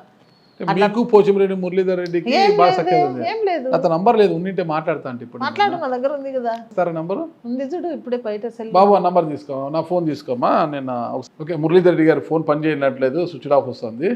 సరే అయితే 2024 ఎన్నికల్లో నీ కాన్ఫరెన్స్ పెట్టి మాట్లాడతాను కదా. ఖచ్చితంగా నాకు రికార్డు ఉంటే బాగుంటుంది అనుకుని మాట్లాడిస్తాను నీతో ఖచ్చితంగా. పోచిమిరెడ్డి మురళీధర్ రెడ్డి కావచ్చు, ఎస్వి కుటుంబ సభ్యులు కూడా పత్తికొండలోనే ఉన్నారు. వాళ్ళు మనస్ఫూర్తిగా కంగాడి శ్రీదేవి గారి విజయం కోసం కృషి చేశారు ఆ 2024 ఎన్నికల్లో. ఇప్పుడు నా ఎంట తిరిగి రోజు డైలీ మా రత్నం అక్క మా వాళ్ళంట తిరిగి, ఆ అక్క ఏంట మా వాళ్ళు తిరిగి రోజు క్యాన్వాస్ చేసి చేయలేని ఎట్లా అంటాం మనం చెప్పు? వాళ్ళు చేయలే అనేది మనం ఎట్లా చెప్పగలుగుతాం? చెప్పలేం కదా. అందరూ పార్టీ గురించి కష్టపడినారు, పార్టీ నుంచి చేసినారు. అందరూ కూడా పోచిమిరెడ్డి మురళీధర్ రెడ్డి కావచ్చు, నాగరత్నమ్మ, రామచంద్రారెడ్డి వీళ్ళందరూ కూడా టికెట్ కోసం ప్రయత్నించిన వాళ్ళే మీతో పాటు. మాకు టికెట్ అని ఒకానొక సందర్భంలో ఎస్వి మోహన్ రెడ్డిని పత్తికొండకు పంపిస్తున్నారు అనే వదంతులు కూడా వచ్చాయి. శ్రీదేవమ్మని ఏదో పక్కన పెట్టేటట్టున్నారు, అక్కడికి పంపిస్తున్నారు అనే వదంతులు. ఇలా టికెట్ల కోసం ప్రయత్నించిన వాళ్ళు శ్రీదేవమ్మ విజయం కోసము కృషి చేసి ఉంటారా? అంటే అన్న అందరు కృషి చేస్తారు. వైసీపీ అంటేనే ఒక అడ్డ, అది పత్తికొండ. ఎవరు కృషి చేసినా ఎవరు కృషి చేయకోకుండా కూడా అది ఎప్పుడు కూడా కాంగ్రెస్లో ఉన్నప్పుడు కాంగ్రెస్కి అడ్డాది, వైసీపీ కాంగ్రెస్ అనేది లేకపోయినాక వైసీపీకి అడ్డాది. అందరూ కృషి చేసినారు. మనం ఇప్పుడున్నే దాంట్లో ఏమొస్తుంది, ఫస్ట్ నుంచి ఈవీఎంల ప్రాబ్లం ప్రతి మేమంతా గెలిచిన వాళ్ళమే. మాకు జనాలు ఓట్లు వేసినారు 100%. అందరూ కష్టపడినారు, అందరూ చేసినారు. మనము ఎప్పుడు కూడా అట్లా ఒకరిపైన పనిందలు వేయకూడదు. అందరు చేసినారని అనుకుంటాం కానీ ఇంకా మనం ఏం చేయలేం కదా. మనం తొలి నుంచి పత్తికొండలో ఎస్వి కుటుంబం ఆధిపత్యం ఎక్కువ ఉంటుంది అనమాట. అందుకంటే ఎస్వి సుబ్బారెడ్డి గారు అక్కడి నుంచి 3 సార్లు ఎమ్మెల్యేగా గెలిచారు, మంత్రిగా కూడా చేశారు. ఆయన ఆళ్ళగడ్డ రాజకీయాలు వదిలేసి పత్తికొండకు వచ్చిన తర్వాత అక్కడి నుంచి 3 సార్లు గెలిచారు. ఆయన మంత్రిగా కూడా చేశారు ఎస్వి సుబ్బారెడ్డి గారు. వాళ్ళ కుటుంబము వాళ్ళంతా ఆడే ఉన్నారు కదా.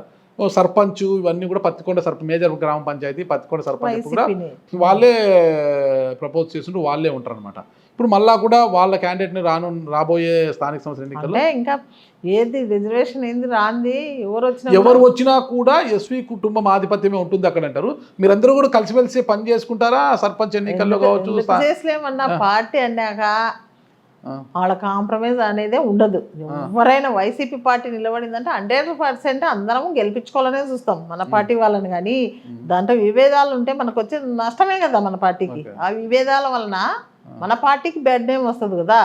అదైతే ఎప్పుడు జరగనీను. నేను 2019 ఎన్నికల్లో మనస్ఫూర్తిగా చెప్పండి, తుగ్గ నాగేంద్ర గారు మీకు పరోక్షంగా సహకరించారా లేదా? ఎట్లా చెప్పగలుగుతా ఉన్నా? చేస్తామని ఆయన అన్నాడు. చేస్తానమ్మా నీకని మాట ఇచ్చినాడు. అప్పుడు చేసినాడు అనుకోవాలన్నా చేయలేదు అనుకోవాలన్నా చేస్తానని అన్నాడు. కాబట్టి మనం కూడా ఓకే చేసినాడు అనుకోవాలి కదా. చేసినాడు లేదని ఎట్లా తెలుస్తుంది మరి? చేసినారేమో అనుకోండి, మనం కూడా మాట ఇచ్చినారు చేసినారని అనుకుంటాం. కానీ తర్వాత చేసినారా లేదనేది ఇంకా చెప్పలేం కదా. అంటే కేఈ కుటుంబం ఆధిపత్యం ఎంత ఉన్నా కూడా ఈ ప్రాంతంలో తొలి నుంచి కూడా తుగ్గ నాగేంద్ర గారికి వాళ్ళకు సరిపోదు. వాళ్ళిద్దరు ఆయన ఇప్పుడు కూడా వాళ్ళకి ఎదురు వెళ్ళేవాడే ఒకే పార్టీలో ఉన్నప్పటికీ కూడా తుగ్గ నాగేంద్ర గారు. అలాంటిది 2019 మీకు పరోక్షంగా వర్క్ చేశారు, సపోర్ట్ చేశారని ఒక ఆరోపణలు వచ్చాయప్పుడు వార్తలు కూడా బయటకు వచ్చాయి. మళ్ళీ 2024 ఎన్నికలు వచ్చేసరికి ఆయన వాళ్ళకున్న పాత విభేదాలన్నీ కూడా పక్కన పెట్టి పూర్తి స్థాయిలో శ్యాంబాబుకే పనిచేయడానికి బలమైన కారణం ఏంటి అంటే మీకు సహకరించిన 5 ఏళ్ళు ఆయనకి ఏమన్నా మీరు సపోర్ట్ చేయలేదన్నా లేకపోతే పూర్తి ఏమైనా మార్పు వచ్చిందా? అట్లేమి ఉండదు. వాళ్ళు అప్పుడు సరిపోలే, శ్రీదేమ్మకు చేసినాడేమో. ఇప్పుడు శ్యాంబాబు సరిపోయినాడు, శ్యాంబాబు చేసినాడేమో. ఎవరి మనస్తత్వాలు మనం ఎట్లా చెప్పగలుగుతాము మరి? రకరకాల జనాలు, రకరకాల ఆలోచనలు. ఆయన్ని అడిగితే నువ్వు ఈసారి విన్నప్పుడు ఆయన ఖచ్చితంగా అడగండి. ఒక మహిళగా పత్తికొండ నియోజకవర్గంలో గడిచిన 5 ఏళ్ళు అంటే 2019 మహిళా సాధికారత కోసం ఏం చేశారు మీరు? మహిళా సాధికారత కంటే నేను చేయడం కంటే గొప్పగా మా జగనన్నే ఎక్కువ మహిళలకు ఎక్కువ ఇచ్చినాడు. అవే తీసుకుపోయి మేము మహిళలకు చేసినాం. నేనంటూ ఏమి ఒక ఎమ్మెల్యేగా ప్రభుత్వం ఏమి ఇస్తే అవి మహిళలకు ప్రభుత్వం ఇచ్చినా నేను చేసినట్లే కదా. నేను తీసుకొచ్చి మహిళలకు ఇచ్చినట్లే కదా. మహిళలకు చాలా చేసినాము. ఇప్పుడు ఏదైనా ఒక ఇళ్ళ విషయంలో మహిళలకు ఎక్కువ ప్రాధాన్యత ఇచ్చినాము. ఏదైనా ఇప్పుడు ఆసరా కానీ, చేయూత కానీ, అమ్మ ఒడి కానీ ఏదైనా ఏది వచ్చినా కూడా 50% అనుకున్నాం. 50% కంటే ఎక్కువ ఇచ్చినాం మహిళలకి. ఒక వాలంటీర్లో కానీ ఏదైనా కానీ ఇంకా ఆయన ఇస్తే మేము ఇచ్చినట్టే కదా. మేము సపరేట్గా తెచ్చేది ఏముంటుంది మహిళలకి? అంటే ప్రభుత్వం ఇచ్చే స్కీములు కాకోకుండా మీరు సొంతంగా ఆలోచించి ఇది నా అక్క చెల్లెమ్మల కోసము, మా అమ్మల కోసం ఇది చేస్తే బాగుంటుందని మీరేమైనా ఆలోచించారు? మీ ప్రాంత పరిస్థితులను బట్టి, అక్కడి మహిళల స్థితిగతులను బట్టి వారి ఆదాయ మార్గాలను పెంచడానికి మీరేం చేశారు? మేమంటే సపరేట్గా ఎమ్మెల్యేలు ఎవరికి ఏం సపరేట్గా ప్రభుత్వ కాదని ఏం చేయడానికి రాదు కదా. అందరూ కాదమ్మా, మీరేం చేశారు ఒక మహిళగా? ఎందుకంటే మేము కూడా ఎక్కువ మహిళలకు ఏవైతే అంటే వాళ్ళకు అవగాహన కల్పించి అమ్మా ఇప్పుడు జగనన్న ఇవి ఆసరా కానీ ఇవి కానీ కొన్ని బెనిఫిట్స్ వ్యాపారాలు చిన్న చిన్న వ్యాపారాలు కానీ ఏదన్నా కానీ చిల్లర వ్యాపారాలు చేసుకుంటే వాళ్ళకు జగనన్న ఇచ్చేది కానీ కొన్ని అవగాహన తీసుకొచ్చి మహిళలు ఇవి మీరు చేసుకోండి, ఇవి చేసుకుంటే మీరు బిజినెస్ పెడితే దీని నుంచి చిన్న స్థాయి నుంచి పెద్ద స్థాయికి పోవచ్చు. ఈ బర్రెలు తీసుకుంటే కానీ గొర్రెలు ఇవన్నీ కూడా మనం ఇంటి దగ్గర ఉండి కూడా అవగాహన అనేది కల్పించినాం అనమాట. ఇది చేస్తే మనం మహిళలకు సాధించదంటూ ఏది ఉండదు, మన కోసమే మహిళల కోసమే జగనన్న అని చెప్పి ప్రతి ఊరు తిరిగి ప్రతి మహిళలకు కూడా ఒక అవగాహన కల్పించినాం. మేమంటూ గవర్నమెంట్ లేదు, మేమంటూ ఏం చేసినా కూడా చేయాలి కదా. మీకు కష్టం తెలిసిన మహిళగా ఒక గృహిణిగా ఉన్న మీరు ఈ ప్రాంత మహిళల యొక్క కష్టం మీకు తెలుసు. వాళ్ళకి ఏం చేస్తే వాళ్ళ జీవన ప్రమాణాలు పెరుగుతాయి మీకు తెలుసు. ఆ కోణములో వ్యక్తిగతంగా మీరేమైనా పరిశీలించి ప్రభుత్వానికి విన్నవించడం మా ప్రాంత మహిళలకు ప్రభుత్వం ఇచ్చే మేము సంక్షేమ చేస్తాం, పథకాలు చాలా. కూడా ఇది చేస్తే బాగుంటుంది అని ఆలోచించారు. చాలా తీసుకుపోయినామన్నా మహిళల గురించి. ఇట్లా ప్రతి మహిళలు భర్తలు పోతే భర్తలు ఏంట వలసలు పోవడం, అది పోవడం ఇది పోవడం అన్న మహిళలకు మనమైతే చాలా చేయాలా, ఏదైనా కానీ ఉపాధి కల్పించాలా వాళ్ళు బయటికి పోకోకుండా మహిళలు అని చెప్పేసి మేము అన్నతో కూడా చెప్పుకోవడం జరిగింది. అన్న కూడా చాలా చేయాలమ్మా, మనం ఆ బ్యాక్వర్డ్ ఏరియా కదా చేద్దామని చెప్పేసి చాలా ఆలోచనలు ఉండేటివి. బ్యాడ్ లక్ రెండోసారి మేము మా గవర్నమెంట్ రాకపోవడము, మేము గెలవకపోవడము, నెక్స్ట్ అనుకునేటివి భగవంతుడు మాకు ఆశీర్వదిస్తాడనేది ఫుల్ నమ్మకం ఉంది. పక్క ఎందుకంటే కాంగ్రెస్ పార్టీ హయాంలో కావచ్చు, వైసీపీ ఆవిర్భావం తర్వాత కావచ్చు, పత్తికొండ టౌన్ మాత్రం ఎప్పుడు కూడా అప్పుడు కాంగ్రెస్ కుండే, ఇప్పుడు వైసీపీకి ఎక్కువ మెజార్టీ వచ్చేది అది ఓటు, ఎప్పుడు వైసీపీ బలమే అనమాట. 100%. మిగతా చుట్టుపక్కల వెల్దుర్తి కావచ్చు, కృష్ణగిరి కావచ్చు, మద్దికెర, ఇవన్నీ కూడా అన్ని పార్టీలకు టీడీపీకి వైసీపీకి అటు ఇటు ఉన్నా కూడా పత్తికొండ టౌన్ మాత్రము ఖచ్చితంగా వైసీపీకే బలం అనమాట. అలాంటిది ఈ ఎన్నికలు 2020 ఎన్నికల్లో టీడీపీకి 10,000కు పైగా అక్కడ మెజార్టీ రావడానికి బలమైన కారణం ఏమంటారు? ఈవీఎంలు. మళ్ళీ అదేనా ఇంకా మళ్ళా ఏమో దానివల్ల ఓడిపోయినాం మేము, మళ్ళీ అదేనంటావు. అదొక జరిగినది మళ్ళా మేము ఏం తప్పు చేసామని ఎవరు చూసుకోవడం లేదు. మీరు ఈవీఎంలు మీ బాస్ చెప్పారు మీకు. మా బాస్ ఏనాడు కూడా ఇలాంటి నేను మంచి మాటలు చెప్తాడు మా బాస్, కానీ ఎప్పుడు ఇలా మాట్లాడని ఏం చెప్పడు. అట్లా అనేటోడు అనింటే ఆయనే కూడా అనేటోడు కదా అలాంటివి. ఏది మన దగ్గర ఆధారం లేవు, మనం ఏమని వెళ్తాం అనేదే ఆయన నోటి నుంచి వస్తుంది. కానీ ఇప్పుడు ఏమంటే మాకు డౌట్, మేమేం చేయలేదన్నా. చెప్పిన పథకాలని 99% చేసినాం, ఎన్నో ప్రాజెక్టులు కట్టినవి. ఎంత అక్కడైతే ఎప్పుడు చేయనివన్నీ కూడా ఈ కిడ్నీ ఆ వాటర్ వలన కిడ్నీకి అది అక్కడ సైడు కిడ్నీ డయాలసిస్ అక్కడ సెంటర్ పెట్టి అక్కడ వాళ్ళకి ఏంది లేనిది అవగాహన తీసుకొని వచ్చి చేస్తారు. ఎవరు చేస్తారన్న 17 మెడికల్ కాలేజీలు ఎవరు తెచ్చినారు? మేం కాక మా అధ్యక్షుడు కాక. ఏ రాష్ట్రంలో కూడా మెడికల్ కాలేజీలు తీసుకొని రావాలనే ఆలోచన మన నుంచి మా బాస్ నుంచి నేర్చుకొని అవగాహన వచ్చింది ప్రతి పక్కన రాష్ట్రాల ముఖ్యమంత్రులకు. కానీ అలాంటి 17 మెడికల్ కాలేజీలు తీసుకొచ్చిన ఒక ముఖ్యమంత్రిని చూపియన్నా. అప్పుడు రాజశేఖర రెడ్డి గారు తెచ్చినట్టు తప్ప రెండోసారి తన కొడుకు జగనన్న ఇప్పుడు సాధించినాడు. కానీ దానిలోని వీళ్ళని ఒక 5,000 కోట్లు ఖర్చు పెట్టకోకుండా దీనిని అమరావతికి తీసుకుపోయి లక్షల కోట్లు ఖర్చు పెడుతున్నారే. దీనికి 5,000 కోట్లు పెడితే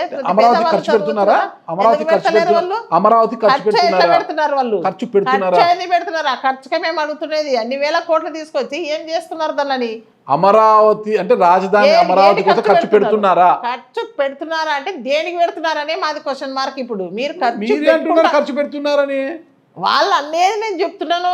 వాళ్ళు ఇంత ఖర్చు వస్తుంది అమరావతికి అన్నారు, మేము పోయి చూస్తాడు ఏంది లేదు, ఏంది అమరావతి. ఒక ప్రశ్న ఇది రాష్ట్ర స్థాయిలో అయినా మిమ్మల్ని అడుగుతున్నా. ఓకే, మీ పార్టీ నాయకుడు సజ్జల రామకృష్ణారెడ్డి గారు ఏపీలో డీజిల్ పెట్రోల్ ఈ పరిస్థితి రావడానికి, ఇంత ఇబ్బంది తలెత్తడానికి కారణము చంద్రబాబు నాయుడే. రాష్ట్రంలో అన్ని ప్రాంతాల నుంచి డీజిల్ అంతా కూడా అమరావతికి డంపు చేస్తున్నారు. లక్షల లీటర్లు ఇక్కడికే డంపు చేస్తున్నారు అమరావతి కోసం అంటున్నారు. అంటే అన్ని లక్షల లీటర్ల డీజిల్ అమరావతికి తీసుకెళ్తున్నారంటే అక్కడ అమరావతి అంటే రాజధాని పనులు శరవేగంగా జరుగుతున్నాయనే కదా. డీజిల్ తీసుకొని అక్కడ ఎట్లా నేనేం ఎప్పుడు వినలేదు ఆయన మాట. మీరు చదవండి, వినండి. సజ్జల రామకృష్ణారెడ్డి గారి స్టేట్మెంట్ ఇది. తీసుకొస్తున్నాడు అంటే దానికి ఏదో చేస్తున్నారని కాదు, అది నిల్వ ఉంచి ఏదో ఈ డీలర్స్ వాళ్ళు కుమ్మక్క అందరూ అనే మాటలు ఆయన వింటాడు. ఈ డీలర్లు వీళ్ళంతా కుమ్మక్క అయిపోయి రేపు వచ్చే 4 రాష్ట్రాల ఎన్నికలు అయిపోయిన తర్వాత ఇవన్నీ కూడా పెరుగుతాయని ఒక ఆలోచనతో స్టాక్ పెట్టుకున్నారేమో అని అందరూ అన్నారు. మరి మీరేమంటారు? అవును, నేను కూడా మాట్లాడినా కదా ప్రెస్ మీట్లో. ఏనాడైనా మన రాష్ట్రంలో నువ్వు ఈ రాష్ట్రంలో ఉన్నావు, నువ్వు ఈ రాష్ట్ర మనిషివే, ఏనాడైనా ఈ కొరత ఏర్పడిందా? ఇంధనం కొరత ఎప్పుడైనా చూసినాం మనము? నేను పెళ్లిలో పోలేకపోయినా డీజిల్ దొరక్క, మరీ చెప్పుకుంటే సిగ్గుసేటు. డీజిల్ దొరక్క పెళ్లిళ్ళకి పోలేకపోయాను నిజంగా. మరి నాకు ఫీవర్ వచ్చి నాకు హెల్త్ బాగాలేక నిన్న 26th ఎన్ని పెళ్ళిళ్ళు మొన్న నా కొడుకు పెళ్లి ఎంగేజ్మెంట్ ఉంటే కూడా పోలేకపోయినా, నాకంటే ఫీవర్ ఉండింది, ఇన్ఫెక్షన్ వచ్చి ఇంట్లో రెస్ట్ తీసుకుంటున్నా. మా కో సిస్టర్ని మా వదిలేని పంపిద్దామంటే కూడా డీజిల్ ఎక్కడ తీసుకొని వచ్చినా కూడా మా బంధువుల పెళ్ళిళ్ళు, తెలిసిన వాళ్ళ పెళ్ళిళ్ళు, కాన్ఫరెన్స్లు ఉంటే వెళ్ళవని చెప్దామని చూస్తే డీజిల్ కొరత, డీజిల్ దొరక పెళ్ళిళ్ళన్నీ ఆగిపోయినాయి. ఓకే, మీరు పెళ్ళికి పోలేకపోయినారు పెళ్ళిళ్ళకు? నేను పెళ్ళిళ్ళకి అంటే నాకు హెల్త్ బాగాలేదు. ఆ రోజు మొన్న నా కొడుకుది కూడా ఉండింది ఎంగేజ్మెంట్, నాకు హెల్త్ ప్రాబ్లము, ఇన్ఫెక్షన్ వచ్చేసి పోలేకపోయినాను. కానీ మా కో సిస్టర్ వాళ్ళని పంపిస్తామంటే కూడా అది సత్యం. ఓకే, పత్తికొండ పేరు చెప్తున్న అందరికీ టమోటా గుర్తుకొస్తుంది. టమోటాకి పెట్టింది పేరు పత్తికొండ. పత్తికొండ మార్కెట్ కూడా అక్కడ నుంచి చాలా ప్రాంతాలకి ఎగుమతి అవుతుంటుంది. దాదాపు ఏడాది కాలంగా టమోటా రైతు బతుకు చాలా అధ్వానంగా తయారైపోయింది. మరి ఆ టమోటా రైతుకి ఒక ప్రతిపక్ష పార్టీ మాజీ ఎమ్మెల్యేగా మీరు ఎలాంటి మద్దతు ఇచ్చారు?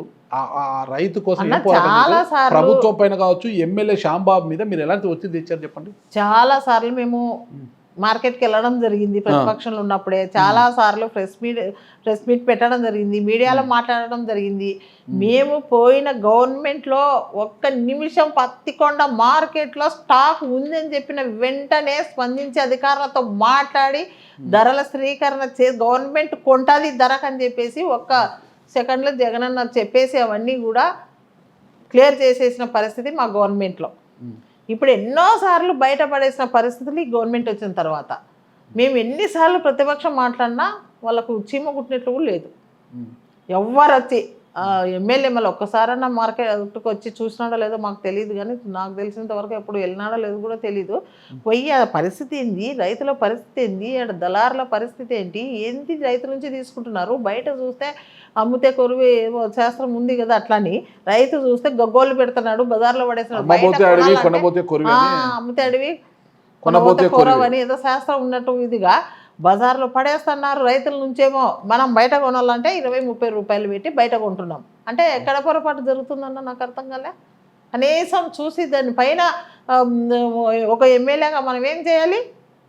సీఎంతో మాట్లాడాలి, సీఎంకు మెసేజ్ తెలపాలా. దీనికి టమోటా మదనపల్లె తర్వాత సెకండ్ మార్కెట్ పత్తికొండ అలాంటిది మళ్ళీ తీసుకొని ఈ పరిస్థితులు ఉన్నాయని చెప్పేసి అప్పుడు మేము చిన్న చిన్న ఫ్యాక్టరీలన్నా పెడితే ఇలాంటివి కొంచెం భరోసా కల్పించినట్లుంటుంది రైతులకు అని చెప్పేసి మేము 12 కోట్లతో ఫస్ట్ స్టెప్ తీసుకొని వచ్చి దాన్ని కన్స్ట్రక్షన్ చేస్తే ఈరోజు ఓసూరు దగ్గర పెట్టి అంత మార్కెట్కు సరౌండింగ్లో పక్కన మండలాలకి అంతా కూడా దగ్గర అవుతుందని చెప్పేసి రైతులతో మాట్లాడి ఎక్కడైతే బాగుంటుందని చెప్పి పరిశీలించి అధికారులము అందరితో కూర్చొని మీటింగ్ పెట్టుకొని పరిశీలించి మంచి స్థలం ఏర్పాటు చేస్తే కన్స్ట్రక్షన్ జరిగేది. వీళ్ళు దాన్ని ఇక్కడ పెడితే జగన్మోహన్ రెడ్డికి పేరు వస్తుంది, ఎమ్మెల్యే మాజీ ఎమ్మెల్యే శ్రీదేవమ్మకు పేరు వస్తుంది అని చెప్పి వాళ్ళ గవర్నమెంట్ వస్తానే వెంటనే కనకదిన్న దగ్గర పెడితే తీసుకుపోయి అదే జీపోతోనే అదే తీసుకుపోయి ఇక్కడ కన్స్ట్రక్షన్ అంతా వాళ్ళు ఆఫ్ చేసి స్టాప్ చేసి వెంటనే పక్కన పెట్టి కనకదిన్న దగ్గర నుంచి మార్కెట్ నుంచి కనకదిన్న దగ్గర పోయేకి సుమారు 3-4 కిలోమీటర్లు వస్తుంది. సరౌండింగ్లో మాకు అంత మొత్తం దూరం, తుగ్గిలికి దూరమే, తుగ్గిలి మండలానికి దూరమే, ఇక్కడ పత్తికొండకు దూరమే, పత్తికొండ మార్కెట్కు దూరమే, మదికేరికి దూరమే. ఎక్కువ పంట పండించేది పత్తికొండ సరౌండింగ్లో ఎక్కువ, తుగ్గిలి మండలంలో. కానీ వాళ్ళకు అందుబాటులో రైతులకు పెట్టాలి, కానీ తీసుకుపోయి ఎక్కడో ముక్కుముఖం తెలని రూట్లో పెట్టేసి. అంటే ఇప్పుడు రైతులతో కలిసి మీరు ఎందుకు పోరాటం చేయలేకపోయారు? చేసలేము. ఇందాక చెప్పినా కదా, మార్కెట్కి వెళ్ళి టమోటా అప్పుడు మేమే పోరాటం చేసినది, ఉల్లికి మేమే. రైతు పాస్తుంటే సేన్లో మేము మీరే తీసుకొని వెళ్ళాం కదా.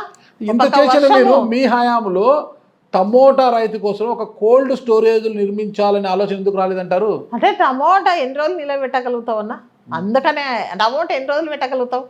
ఫ్రిడ్జ్లో పెట్టుకుంటాం మనం, ఎన్ని రోజులు నిలబెట్టుకుంటాం? కుళ్ళుతాయి కదా. ఏసీకైనా అవి కూలింగ్ ఉన్నా కూడా పండు దాని ఎంత ఉంటుంది, స్కిన్ దానిపైన ఎంత ఉంటుంది, డెలికేట్గా ఉంటుంది. ఎక్కడ ఏసీ అవి ఏమైనా నిల్వ ఉండేటివే? ఇప్పుడు బుడ్డలు, శనక్కాయలు విత్తనాలు, శనగ విత్తనాలు పెడతాం, అవన్నీ పెట్టుకోవచ్చు. అందుకనే ఆ పరిస్థితి చూసి పాదయాత్రలో వచ్చినప్పుడు జగనన్న ప్రతిపక్షంలో పాదయాత్రకు వచ్చినప్పుడు అక్కడ హామీ కూడా ఇచ్చిపోయినాడు పత్తికొండ రైతులకు ఖచ్చితంగా ఈసారి టమోటా ఫ్యాక్టరీ చిన్నగా ఏర్పాటు చేసి ఇంకా ఫర్దర్గా ఉల్లి ఫ్యాక్టరీ కానీ ఏదన్నా కానీ కొన్ని జ్యూస్ ఫ్యాక్టరీలు తయారు చేసి ఇక్కడ పెడతామని చెప్పేసి ఆ వాగ్దానం చేసిన విధానాన్ని ఫౌండేషన్ చేసి అక్కడ పెట్టి మేము ఏర్పాటు చేస్తేనే ఈ పాటికి ఎప్పుడైపోయేది అది. వీళ్ళు చేసిన నిర్వాహకానికి అక్కడ ఉంటే జగనన్నకు మంచి పేరు వస్తుంది, శ్రీదేవమ్మ మాజీ ఎమ్మెల్యే శ్రీదేవమ్మకు మంచి పేరు వస్తుంది అని చెప్పి ఆ ప్లేసే మార్చేసినారు. అది నేను అనుకునేది కదా. ఇప్పుడు ఎప్పుడో పోయిన దసరాకి అప్పుడు వచ్చి మంత్రి గారు ఇది భరత్ గారు, ఈ మన ఎమ్మెల్యే శ్యాంబాబు గారు వీళ్ళంతా పోయి ఫౌండేషన్ వేసి రేపు దసరా, పోయిన దసరాకి రేపు దసరా 6 నెలలకు ఇది ఓపెన్ కావాలని చెప్పేసి అన్నారు. పోయిన దసరా రేపు దసరా కూడా వస్తుంది. ఇది వాళ్ళ పరిస్థితి. ఇక్కడ రోడ్డు వెడల్పు నీళ్ళు, టమోటా నీళ్ళు బజార్లో పడేస్తున్నారు. దాని గురించి ఆలోచన చేయలే కదా కొంచెమన్నా. మేము దరిదాపులేక తీసుకొచ్చినాం దాన్ని, వీళ్ళు పూర్తి చేసేకేమి. 2029లో ప్రజలు మీకు మళ్ళీ అవకాశం ఇస్తే పత్తికొండ నియోజకవర్గానికి ఇంకా ఏం చేయాలనుకుంటారు? రోడ్ వైడనింగ్ పూర్తి చేస్తారా? నియోజకవర్గానికి మేము మొన్ననే 3 కోట్లతో మంచినీటిది ఫస్ట్ టౌన్కు మంచినీటి సరఫరాని ఇబ్బంది లేకుండా ఫుల్ఫిల్గా చేయాలని మా ఆశ. అయిపోయేది మేము ఉంటే కూడా, కన్స్ట్రక్షన్ స్టార్ట్ అయింది, అంతా స్టార్ట్ అయింది. ఇప్పుడు కూడా పూర్తి అదే ఫండ్తో ఇప్పుడు కూడా చేస్తున్నారు కదా. నెక్స్ట్ ఎక్కడ కూడా ఫస్ట్ తాగునీరుని మేము ఫుల్ఫిల్ చేయాల. రోడ్లు ఏమడుగుతారు ఫస్ట్ గ్రామాల్లోకి వెళ్తే వాళ్ళు అడిగేది డ్రైనేజ్, తాగునీరు, సాగునీరు, అదే కదా అడిగేది. ఆ 3 చేసేస్తే ఎవ్వరు కూడా మనల్ని ప్రభుత్వం మనం ఏం చేసుకున్నా కూడా వాళ్ళు ఏం అడిగేటోళ్ళు కాదు కదా. గ్రామాల్లోకి పోతే అవే కదా వాళ్ళకి ఇంపార్టెంట్. గ్రామీణ ప్రాంత నియోజకవర్గాలు ఇవే అవసింది, డ్రైనేజ్లు, రోడ్లే కదన్నా వాళ్ళు అడిగేది. పాపము అవి చేసినామంటే మళ్ళీ మనల్ని అడుగుతాం. అట్లా రోడ్లు మేము చాలా చేసినాం. ఇప్పుడు వెల్దుర్తి రామల్ల కోట డబల్ రోడ్ చేసేసినామా. అక్కడ ఎప్పుడు కూడా గోవర్ధనగిరి టు శ్రీరంగాపురం వెళ్ళాలంటే ఉండేది 3 కిలోమీటర్లు. 3 కిలోమీటర్లకు 1/2 అవర్ 45 మినిట్స్ పడుతుండే. ఆ రోడ్డు అంటే గుంటలు, రాళ్ళు, చిక్కులు. అది పంచాయతీ చేసి రైతుతో మాట్లాడి ఎప్పుడు కూడా నువ్వు చేస్తేనానా అది 10 కాలాలు నిలబడిపోతుంది. రైతుకు మేము చెప్పి దాన్ని సాల్వ్ చేసి ఆ రోడ్డు వేయించి ఇప్పుడు చూడుకో 5 నిమిషాలు వెళ్ళొచ్చు. అక్కడ 5 నిమిషాలు వెళ్ళే రోడ్డుని వాళ్ళు వేయలేక దాన్ని గోవర్ధన్ టు శ్రీరంగాపురం. ఎందుకంటే వైసీపీకి ఫస్ట్ నుంచి కాంగ్రెస్కు అవన్నీ మద్దతు, ఫస్ట్ నుంచి మళ్ళీ సెకండ్ నారాయణ రెడ్డి అంటే పోయినారు వాళ్ళంతా, మళ్ళీ వైసీపీకి మద్దతు. ఇట్లా వాళ్ళు పార్టీలను చూసి మాకేం లాభం అలాంటి ఊర్లకు వేస్తే అనేది వాళ్ళ ఆలోచన. మేము అట్లా ఓటింగ్ శాతము ఆ ఊరు వేస్తుందా లేదా అనేది మేము.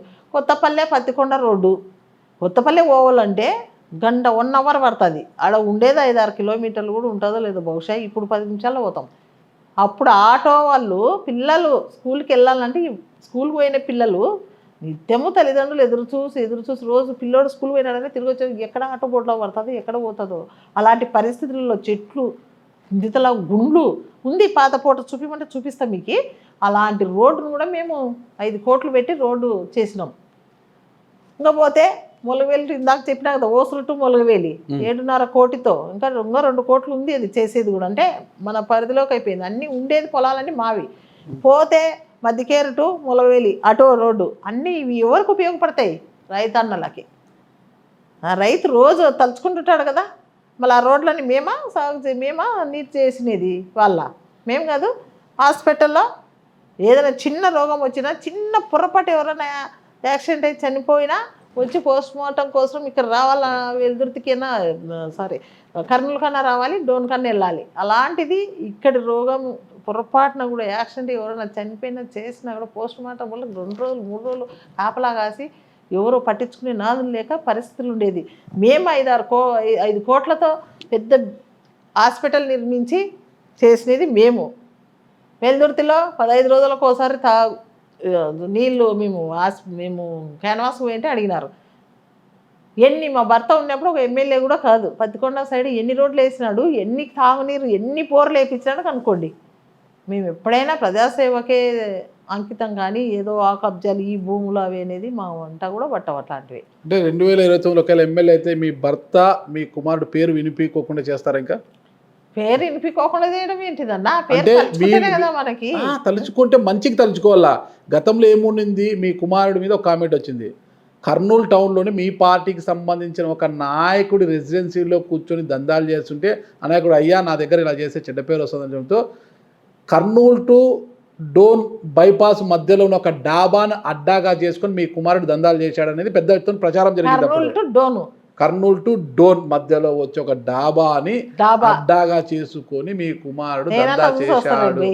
దందా చేశాడు ఇది ఒకటి ఉంది. కాదన్నా, అలాంటి ప్రచారాలు మీ వలన- రాకుండా చూసుకుంటారా? మీ వలన కొత్తవన్నీ వింటున్నాను. నేను కూడా రేపు నుంచి ఏం అంటే డాబానో, మీరు ఏం ఎంత ఉండేనో పరిశీలిస్తాను. అమాయకంగా అంటే 5 ఏళ్ళు నాకు కూడా పాలించారని తెలియకుండా చూస్తాను. ఏమైనా జరిగినాయేమో నేను కూడా చూసి వచ్చి అదే నాకు తెలుసుకుంటాను. అర్థం కావడం లేదు. నీ వలన శ్రీదేవమ్మ కొత్త ఏదో శ్మశాన వాటిక అన్నారు ఇందాక, ఏదో చెరువు అన్నారు ఇందాక, ఇప్పుడు ఏంటిదో ఇదేదో ఏమన్నారు డాబా డాబా. డాబా అన్నారు. అవన్నీ నేను కూడా కొత్తగా డాబా కూడా కాదు, అది ఒక జరిగినాయి. రెస్టారెంట్ అది. సరే సరే, పేరు నేను చెప్పడానికి ఇష్టం లేదు నేను కాబట్టి. కూడా ఎంత అమాయకంగా ఉన్నానో నేను కూడా రేపు నుంచి కరెక్ట్, ఇది నేను ఒప్పుకుంటా. రేపు నుంచి నేను పర్సు చేస్తాది. ఇంత అమాయకంగా 5 ఏళ్ళు పాలించారా ఈవిడ పాపం? ఇంత అమాయకంగా ఒక ఉన్నారా? మనిషి మీద ఏలా కానీ శ్రీదేవం ఎక్కడ దొరకలేడు. ఆ. అంటే మా ఇంట్లో ఉండేటోళ్ళ వాళ్ళ మీద ఎవరు చేసినా కూడా బురద చల్లాలని ఆలోచన ప్రజలు నాకేం కూడా అవసరం? నన్ను అడగడం నాకేం ఏంటి? అవసరం? కాదు, మీరు కూడా నన్ను అడగడం ఏంటి అట్లాంటివన్నీ? ఉన్న అడగాలి కదా, తప్పేం క్లారిటీ లేదు. ఇవ్వాలి కదా. ప్రజలు కూడా తెలాలి కదా. తెలియదు ఇప్పుడున్న 100% ఆరోపణలకి మీరు ఇచ్చిన క్లారిటీ సరిపోతుంది ప్రజలకి. 2029 ఖచ్చితంగా ప్రజలు ఆశీర్వదిస్తారు. నారా లోకేష్ గారు ఈరోజు మంత్రే కాదు, టీడీపీ పార్టీ రాష్ట్ర వర్కింగ్ ప్రెసిడెంట్ గా బాధ్యతలు చేపట్టారు. ఓకే. ఏ బాధ్యత లేనప్పుడే యువకాలం పాదయాత్ర చేసి ఆ, పార్టీని ఎలా ముందుకు తీసుకొచ్చారు, అధికారంలోకి ఎలా వచ్చిందని చూశారు. ఈ రోజు వర్కింగ్ ప్రెసిడెంట్, కాబోయే ముఖ్యమంత్రి. ఏదైతే ఇప్పుడు ఆయన కన్నా జోష్ ఎలా ఎక్కడున్నా? ఉంటుంది? ఆ? ఉండేది చెప్తా. ఆ, ఇప్పుడు ఏదైనా ఇప్పుడు శ్రీదేవమణి, ఆ, ఇప్పుడు ఎమ్మెల్యేని రేపు పొద్దున ఒకవేళ దయ ఉండి జగన్ ఆశీర్వాదం ఉంటే మంత్రి నేత, ఆ. మంత్రి అయినా కూడా ఆ. ఎంతసేపు ఆయమ్మ ఏంటిది అప్పుడు ఎమ్మెల్యే జగన్ ఆశీర్వాదం ఉంటే మంత్రి అవుతారు. ఒకవేళ కావచ్చు, తప్పే ఉంది. ఏం తప్పలేదు, దేవుడు తప్పలేదు. మళ్ళా ఇదినే చేయొచ్చు, నేను కావచ్చు. అప్పుడైనా ఏమి అప్పుడు ఎమ్మెల్యే శ్రీదేవమ్మ, ఇప్పుడు మంత్రి అంటే ఏముంటుందన్న దాంట్లో? ఆ, అప్పుడు శ్రీదేవమ్మని, ఇప్పుడు శ్రీదేవమ్మనే కదా. ఆ. ఇప్పుడు అప్పుడైనా లోకేషే, ఇప్పుడే లోకేష్ బాబు గారి దాంట్లో ప్రత్యేకత ఏముంటుంది? బాధ్యతలు పెరిగినాయి ఆయనకు అంతే.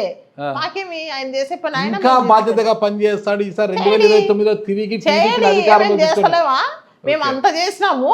ప్రతి పింటి బెదిరిగినట్టు ఎక్కడైనా ఏ ముఖ్యమంత్రి అయినా మా జగనన్న లాగా ఎమ్మెల్యేని ఒక స్థాయికి తీసుకొచ్చి పెట్టండి. ఎక్కడైనా ఏ ఊరికి వెళ్ళినా ఇంత చిన్న పిల్లల కాలం నుంచి మన నా పేరు గుర్తుపడతారు, నన్ను గుర్తుపడతారు. శ్రీదేవం వచ్చని బీజేపీ, జనసేన, టీడీపీ అంతకంటే వాళ్ళు చేసేది ఏముంది? కలిసి ఉండగా మీరు గెలవగలరా? అంటే ఏం గెలిస్తే ఏముంటుందో మొన్న కూడా చేసినారు కదా అట్లే, ఇప్పుడు కూడా చేయొచ్చు. 2019 అలా చేయలేదు. బీజేపీ, జనసేన చేశారు కానీ ఆ. ఎక్కడా కూడా టీడీపీతో కలిసి పని. టీడీపీ ఒంటరిగా వచ్చింది కాబట్టి మీకు మొన్న కూడా చేసినారు కదా. 24లో కూటమి. అదే ఈ రోజుల్లో మళ్ళీ వస్తే ప్రజలు వాళ్ళు ఎంతమంది ఒకటే వచ్చినా ప్రజల ఆశీర్వాదాలు మా జగనన్నకే ఈసారి మాకే. మేమంతా ఎమ్మెల్యేలు అవుతాము, మా అన్న ముఖ్యమంత్రి అవుతాడు. 100% జరుగుతుంది. ఇది ఫిక్స్ అమ్మా, ఇంకా ఫిక్స్, వేరే మార్పు లేదు. ఓకే, చూడు మళ్ళీ నువ్వు వచ్చి ఇంటర్వ్యూ చేస్తావు కదా. సరే, ప్రస్తుతం రాష్ట్రంలో జరుగుతున్న రాజకీయ పరిణామాలు ఈ విషయం పైన ఒక మాజీ ఎమ్మెల్యేగా ఏం చెప్తారు? వాళ్ళు ఫెయిల్ అయిపోయినారు. టోటల్ కూటమి ఫుల్ ఫెయిల్ అని చెప్పినటువంటి ఏమి పింఛన్లు బాగా ఇస్తున్నారు, గ్యాస్ ఇచ్చారు, ఏ ప్రభుత్వం వచ్చినా పింఛన్లు, ఏ ప్రభుత్వం వచ్చినా పింఛన్లు ఇవ్వాల్సిందే. ఒక్క కొత్త పింఛన్ బాగా రోడ్లు వేస్తున్నారు, ఓట్లు వేస్తున్నారు. మేము వేస్తాం కదా. వాళ్ళు సూపర్ 6 లో ఏమేమి ఇచ్చారు చెప్పు, నీకు తెలుసు అన్ని. నేను చెప్పాల్సిన గ్యాస్ ఇచ్చినారు, గ్యాస్లు ఇచ్చినారా? గ్యాసులు ప్రజల్లో పోయి అడుగన్నా, మహిళలతో పోయి అడుగు ఏ గ్యాసులు ఇచ్చినారో. అరకొర గ్యాసులు, అరకొర బస్సులు వాళ్ళు ఇచ్చినది. ఇంతవరకు ఎస్సీ ఎస్టీ అరకొర అంటే ఏం గ్యాస్ అరకొర అర్థం కాదు నేను చెప్తుండేది. 3 ఇచ్చే కాడ 1, 1 ఇచ్చే కాడ 2 ఇచ్చే కాడ 3 ఇచ్చే కాడ 2, 2 ఇచ్చే కాడ 1 ఇచ్చి వాళ్ళకి సబ్సిడీ కూడా ఎంతమందో పడని వాళ్ళు ఉన్నారు. రేపు చెప్తా టైము మాకు కూడా. మేము కూడా రేపు నుంచి మేము కూడా అడిగేటవన్నీ అడుగుతాం. వాళ్ళకి టైం అయిపోయింది. ఇంకా 2 ఇయర్స్ మాకు 2 ఇయర్స్ కూడా కాలే, 2 ఇయర్స్ కూడా అంటుండ్రు ఏదైనా మేము మాట్లాడితే. 2 ఇయర్స్ కూడా కంప్లీట్ అవుతుంది, 1 నెల ఉంటే ఏం చేస్తారు? ఇంకా 2 ఇయర్స్ నుంచి ఒక కొత్త పింఛన్ ఇచ్చినారా? అటర్ ఫ్లాప్ ఇంతవరకు భర్తలు చనిపోయిన ఆడవాళ్ళు ఉన్నారా? విడోస్ మొత్తం నన్నే ఇంతమంది మహిళలు అడిగిన, అమ్మ మాకు పింఛనే రాలేదు తల్లి అని. అంటే అక్కడ కొత్త పింఛన్ చంద్రబాబు ఇస్తేనే కదా తల్లి మేము కూడా మిమ్మల్ని మీకు కొత్త పింఛన్లు రాపిచ్చేది, మాకు తెలిసిన దగ్గరకు తీసుకెళ్ళి అని చెప్పేసి. ఒక కొత్త పింఛన్ ఎస్టీబీసీ వాళ్ళకు ఒక్క 50 ఏళ్లకు పింఛన్ ఇస్తానని చెప్పినాడు, ఇచ్చినాడా? అమ్మఒడి వాళ్ళ మైనస్లో నేను చెప్తున్నా. ఇప్పుడు వాళ్ళు అమ్మఒడి అన్నారు, ఇంట్లో ఎంతమంది ఉంటే ఎంతమంది అన్నారు. మేము ఇచ్చిన కంటే వాళ్ళు ఎక్కువ ఇచ్చినారో చెప్పమను. మాకంటే ఎక్కువ రావాలి కదా సంఖ్య వాళ్ళది. వాళ్ళు మాకంటే మాతో పాటు కూడా వాళ్ళు ఇవ్వలేకపోయినారు ఈరోజు. మరి అంటే వాళ్ళు ఎక్కువ ఇచ్చినట్లే మేము ఎక్కువ ఇచ్చినట్లే. వాళ్ళు ఏమన్నారు? ఇంట్లో ప్రతి ఒక్కరికి ఇస్తాం 15,000 అని చెప్పినారు. నిల్లు రైతన్నలకు ఎక్కడ ఇచ్చినారు చెప్పు? ఎక్కడైనా మద్దతు ధర కానీ ఎక్కడన్నా కానీ ఇప్పుడు మొక్కజొన్న కానీ ఇప్పుడు ఈ టమోటా డమాల్ ఎప్పుడో మొక్కజొన్న చూస్తే 2,000 ఉండేది 1000కి 1,500కు. ఈ మాడి చెట్ల రైతులు చూస్తే దెబ్బతిప్పుతూ కొట్ల రైతులంతా లబోదిబ్బు అంటున్నారు. దానికి అది వచ్చి వైరస్ వచ్చి ఏదో వచ్చి పంట దిగుబడి తగ్గి ఆ పంట గిట్టుబాటు ధర లేక ఎక్స్పోర్ట్ లేక వాళ్ళు అల్లాడిపోతున్నారు. వాళ్ళని పట్టించుకునే నాదులు లేరు. రైతన్నను ఇన్ టైంలో రైతు భరోసా అని చెప్పి మేము అవసరమే లేదు కేంద్రంతో మేమేస్తామని చెప్పిరి, అది లేదు. వాళ్ళు ఇచ్చేది తూతు మంత్రంలాగా 5,000 వేసుకుంటారు. కేంద్రంతో పనే లేదు, మేమే 20,000 ఇస్తామని చెప్పిరి కేంద్రంతో పని లేకుండా రాష్ట్రానికి, అది నిల్లు. మరి ఎవరైతే ఫీజు రింబర్స్మెంట్ అప్పుడున్నప్పుడు 6 మంత్స్కి ఒకసారి నెలకు 2 సార్లు విద్యార్థులకు అంతా వేసేవాళ్ళు. ఈరోజు వాళ్ళ పరిస్థితి ఏముంది? నాకు ఎదురైనారు, అమ్మ మాకు సర్టిఫికేట్ వాళ్ళకు ఉద్యోగాలు వచ్చి రియల్ సర్టిఫికేట్ చూపిల్ల ఒరిజినల్ కదన్నా ఎవరికైనా. ఈరోజు ఒరిజినల్ సర్టిఫికేట్ మా సర్టిఫికేట్లు మాకు ఇవ్వండి అని చెప్తే మీరు ఫీజు మీది పెండింగ్ ఉంది అని చెప్తున్నారు. వాళ్ళు ఏ విధంగా తీసుకుపోయి కట్టని పరిస్థితులు, కూలి పోస్తే పోవాలి. అలాంటి పిల్లలు ఈరోజు ఆ డబ్బు కట్టి తెచ్చుకోవాలంటే తెచ్చుకోలేక, ఉద్యోగాలు పోలేక, ఇక్కడ పని చేయలేక ఎంతమంది నిరుద్యోగంగా ఉండిపోయినారు. ఏం ఇచ్చినారు వాళ్ళు? ఏం చేస్తారు విద్యార్థులకి? ఫీజు రీయింబర్స్మెంట్ లేదు, ఏం లేదు. ఎక్కడ ఇచ్చినారు చెప్పు? అప్పుడు ఇన్ టైంలో 6 మంత్స్కి ఒకసారి ఇన్ టైంలో వాళ్ళకి ఫీజు ఎప్పుడు కట్టాలో అప్పుడు పడేది. ఆరోగ్యశ్రీ పరిస్థితి ఎట్లయింది? 3,200 కోట్లు ఈరోజు పెండింగ్లో ఉంటే వాళ్ళంతా ధర్నాకు 2 రోజులకు ఒకసారి డాక్టర్లు అంతా ధర్నాకు కూర్చొని వాళ్ళు మేమంతా ఆరోగ్యశ్రీ పూర్తిగా కూడా మేము ఎత్తేస్తామని చెప్తే ఏం వాళ్ళకు సిమ్ముగుట్టినట్లుందా? ఎంతమంది రైతులు, ఎంతమంది పేదవాళ్ళకు ఆరోగ్యశ్రీ అండగా ఉండింది? ఆరోగ్యశ్రీ తెచ్చినది రాజశేఖర రెడ్డి గారు గుర్తొస్తుంది. అలాంటి ఆరోగ్యశ్రీని పేదలకు ఒక ధైర్యం ఎంతమంది బయట ఉన్నారు ఆరోగ్యశ్రీ నుంచి. పెద్ద పెద్ద వాళ్ళు ఈరోజు గుండె ఆపరేషన్లు కానీ ఏదైనా ఒక స్టంట్ వేయించుకోవాలంటే కూడా లక్షల్లో అవుతుంది. చిన్న జ్వరం వస్తేనే లక్షల్లో అవుతుంది. అలాంటి వాళ్ళకి ఈరోజు ఫీజు రీయింబర్స్మెంట్ వీళ్ళు ఈ విధంగా దీన్ని నీరు గారుస్తుంటే పేదవాళ్ళ బతుకులు ఏంది ఆడుకుంటున్నారు వీళ్ళంతా పేదవాళ్ళ బతుకులతో. వీళ్ళు సూపర్ 6లో మేము సూపర్గా చేసినామని చెప్పేసి మాది మంచి ప్రభుత్వం అంటే ఎస్సీ ఎస్టీ బీసీ వాళ్ళందరికీ 50 సంవత్సరాలకు పింఛన్ ఇస్తామని చెప్పేసి ఇది మంచి ప్రభుత్వమా? అబద్ధాలు చెప్పి ఓట్లు వేయించుకోవడం. మహిళలకు 18 సంవత్సరాల నుంచి 60 సంవత్సరాల వరకు మేము ప్రతి నెల 1,500 ఇస్తామని చెప్పేసి మహిళలకు వెన్నుపోటు పడుతుంది. ఇది మంచి ప్రభుత్వం అంటారా? వీళ్ళని సూపర్ 6లో సూపర్గా చేసినారంట. వీళ్ళని ఉచిత బస్సులకు ఎన్ని పెట్టినారన్న ఈసారి బస్సులన్నీ వీళ్ళు ఉచితం బస్సు పెట్టామని చెప్తున్నారు. ఎన్ని బస్సులు పెట్టినారు వాళ్ళు మహిళలకి చెప్పమనండి? ఉచితం ఇచ్చారని ఇచ్చినారు కదా, మీరు అది కూడా పెట్టలేదు. ఉచిత బస్సు మేము అంతా ఇవ్వలే కదా ఉచిత బస్సు. మేము చెప్పలే. మేము ఎప్పుడే కానీ మా బాసు మా అధ్యక్షుడు మా జగన్ అన్న ఎప్పుడో చెప్పడే చేత కానీ చేత 980 చెప్తాడు, చేసి చూపిస్తాడు. అది వీళ్ళు అలివి కాని అని చెప్తారు, ఏమి చేయరు. చెప్పకపోగా మేము వచ్చేసినాము. సూపర్ 6 నిజంగాను మనస్ఫూర్తిగా నిన్నే అడుగుతున్నా నేను ఇప్పుడు. సూపర్ 6 చేసినారా? సూపర్ 6 సూపర్ సక్సెస్ అని సభలు కూడా పెట్టారు కదా. అదే అంటున్నాను, చేసినారా? పెట్టారు చేసినారా? నీకు తెలుసు కదా రాష్ట్రంలో ఏమేమి చేసలేరని నీకు తెలుసు కదా. ప్రజలు చెప్పాలి చేశారా లేదా, సభలు పెట్టింది వాళ్ళ దగ్గరికి వెళ్ళేది మేమే. తెలుసు చేయలేదు. ప్రభుత్వానికి ఎన్ని మార్కులు వేస్తారు శ్రీదేవి గారు? కూటమి ప్రభుత్వానికి ఎన్ని మార్కులు వేస్తారు? 100కి ఎన్ని మార్కులు వేస్తారు శ్రీదేవి? 100కి ఏమి ఏనన్నా నేను. శ్యాంబాబు మీ ప్రత్యర్థి అంటే అధికార పార్టీ ఎమ్మెల్యే మీ ప్రత్యర్థి శ్యాంబాబుకి ఎన్ని మార్కులు వేస్తారు? శ్యాంబాబు వాళ్ళ ముఖ్యమంత్రికి ఏం మార్కులు లేవు, ఇంకా శ్యాంబాబుకి ఏం వేసుకున్నా నేను? ముఖ్యమంత్రి చెప్పినేదనే ఏమన్నారన్నా చాలా మీడియాలు కూడా చూపిస్తాను. నా సెల్ ఉంటే ఇప్పుడు చూపిస్తుంటే వాళ్ళు మాట్లాడే మాటలు అన్నీ తీసి పెట్టుకున్నా. మీరు వస్తారని, మీరు అన్ని క్వశ్చన్లు ఏమేస్తారని నేను ఆల్రెడీ ప్రూఫ్ చేసుకున్నా. మన లోకేష్ బాబు గారు ఏం మాట్లాడినారు? యువగలం పాదయాత్రకు వచ్చి మా తెలుగుదేశం గెలిపించండి, తెలుగుదేశం గెలిపించండి, తెలుగుదేశం వస్తే కరెంటు బిల్లులు ఎక్కియము, కరెంటు ఛార్జీలు ఎక్కించాము. సంవత్సరం కాకముందే 3 సార్లు కరెంటు ఛార్జీలు ఎక్కించిరి. ఎప్పుడూ లేదు. చిన్న కొట్టానికి కూడా 1,000 మా ఇంటికి 15,000 వచ్చేది, ఇప్పుడు 20,000 25,000 వస్తుంది. ఇంకా చిన్న కుటుంబాలకు 500లతో మొత్తుకొని అల్లాడిపోతున్నారు. ఇదేంటిదమ్మా అంటే ఇది మంచి ప్రభుత్వం కదమ్మా, అందుకే మీకు ఎక్కువ వస్తున్నాయి అని చెప్తున్నాం మేము. మా మంచి ప్రభుత్వం ఇది అంటున్నారు కదా వాళ్ళు. ఇది ముంచిన ప్రభుత్వం, ఇది మంచి ప్రభుత్వం అంతేనా? మాది ముంచిన ప్రభుత్వం నేను అనడం లేదు, అంటున్నా ప్రజలు అట్లా అంటున్నారా అని. ముంచిన ప్రభుత్వం వాళ్ళది, ఇప్పుడు ప్రజల్ని నమ్మించి ఓకే. ముంచిన ప్రభుత్వం వాళ్ళది. మాది మేము చెప్పినట్టు చేసినాం కాబట్టి మాది మంచి ప్రభుత్వం అని నేను అంటున్నా. ఓకే సరే, మరొకసారి మంచి ప్రభుత్వం రావాలి. ఆ మంచి ప్రభుత్వంలో వస్తది. కంగారు ప్రజలు శ్రీదేవి గారు కోరుకుంటారు. మళ్ళీ ఎమ్మెల్యేగా ఉండాలని కోరుకుంటున్నామా. థ్యాంక్ యూ, నమస్తే. థ్యాంక్ యూ, నమస్తే.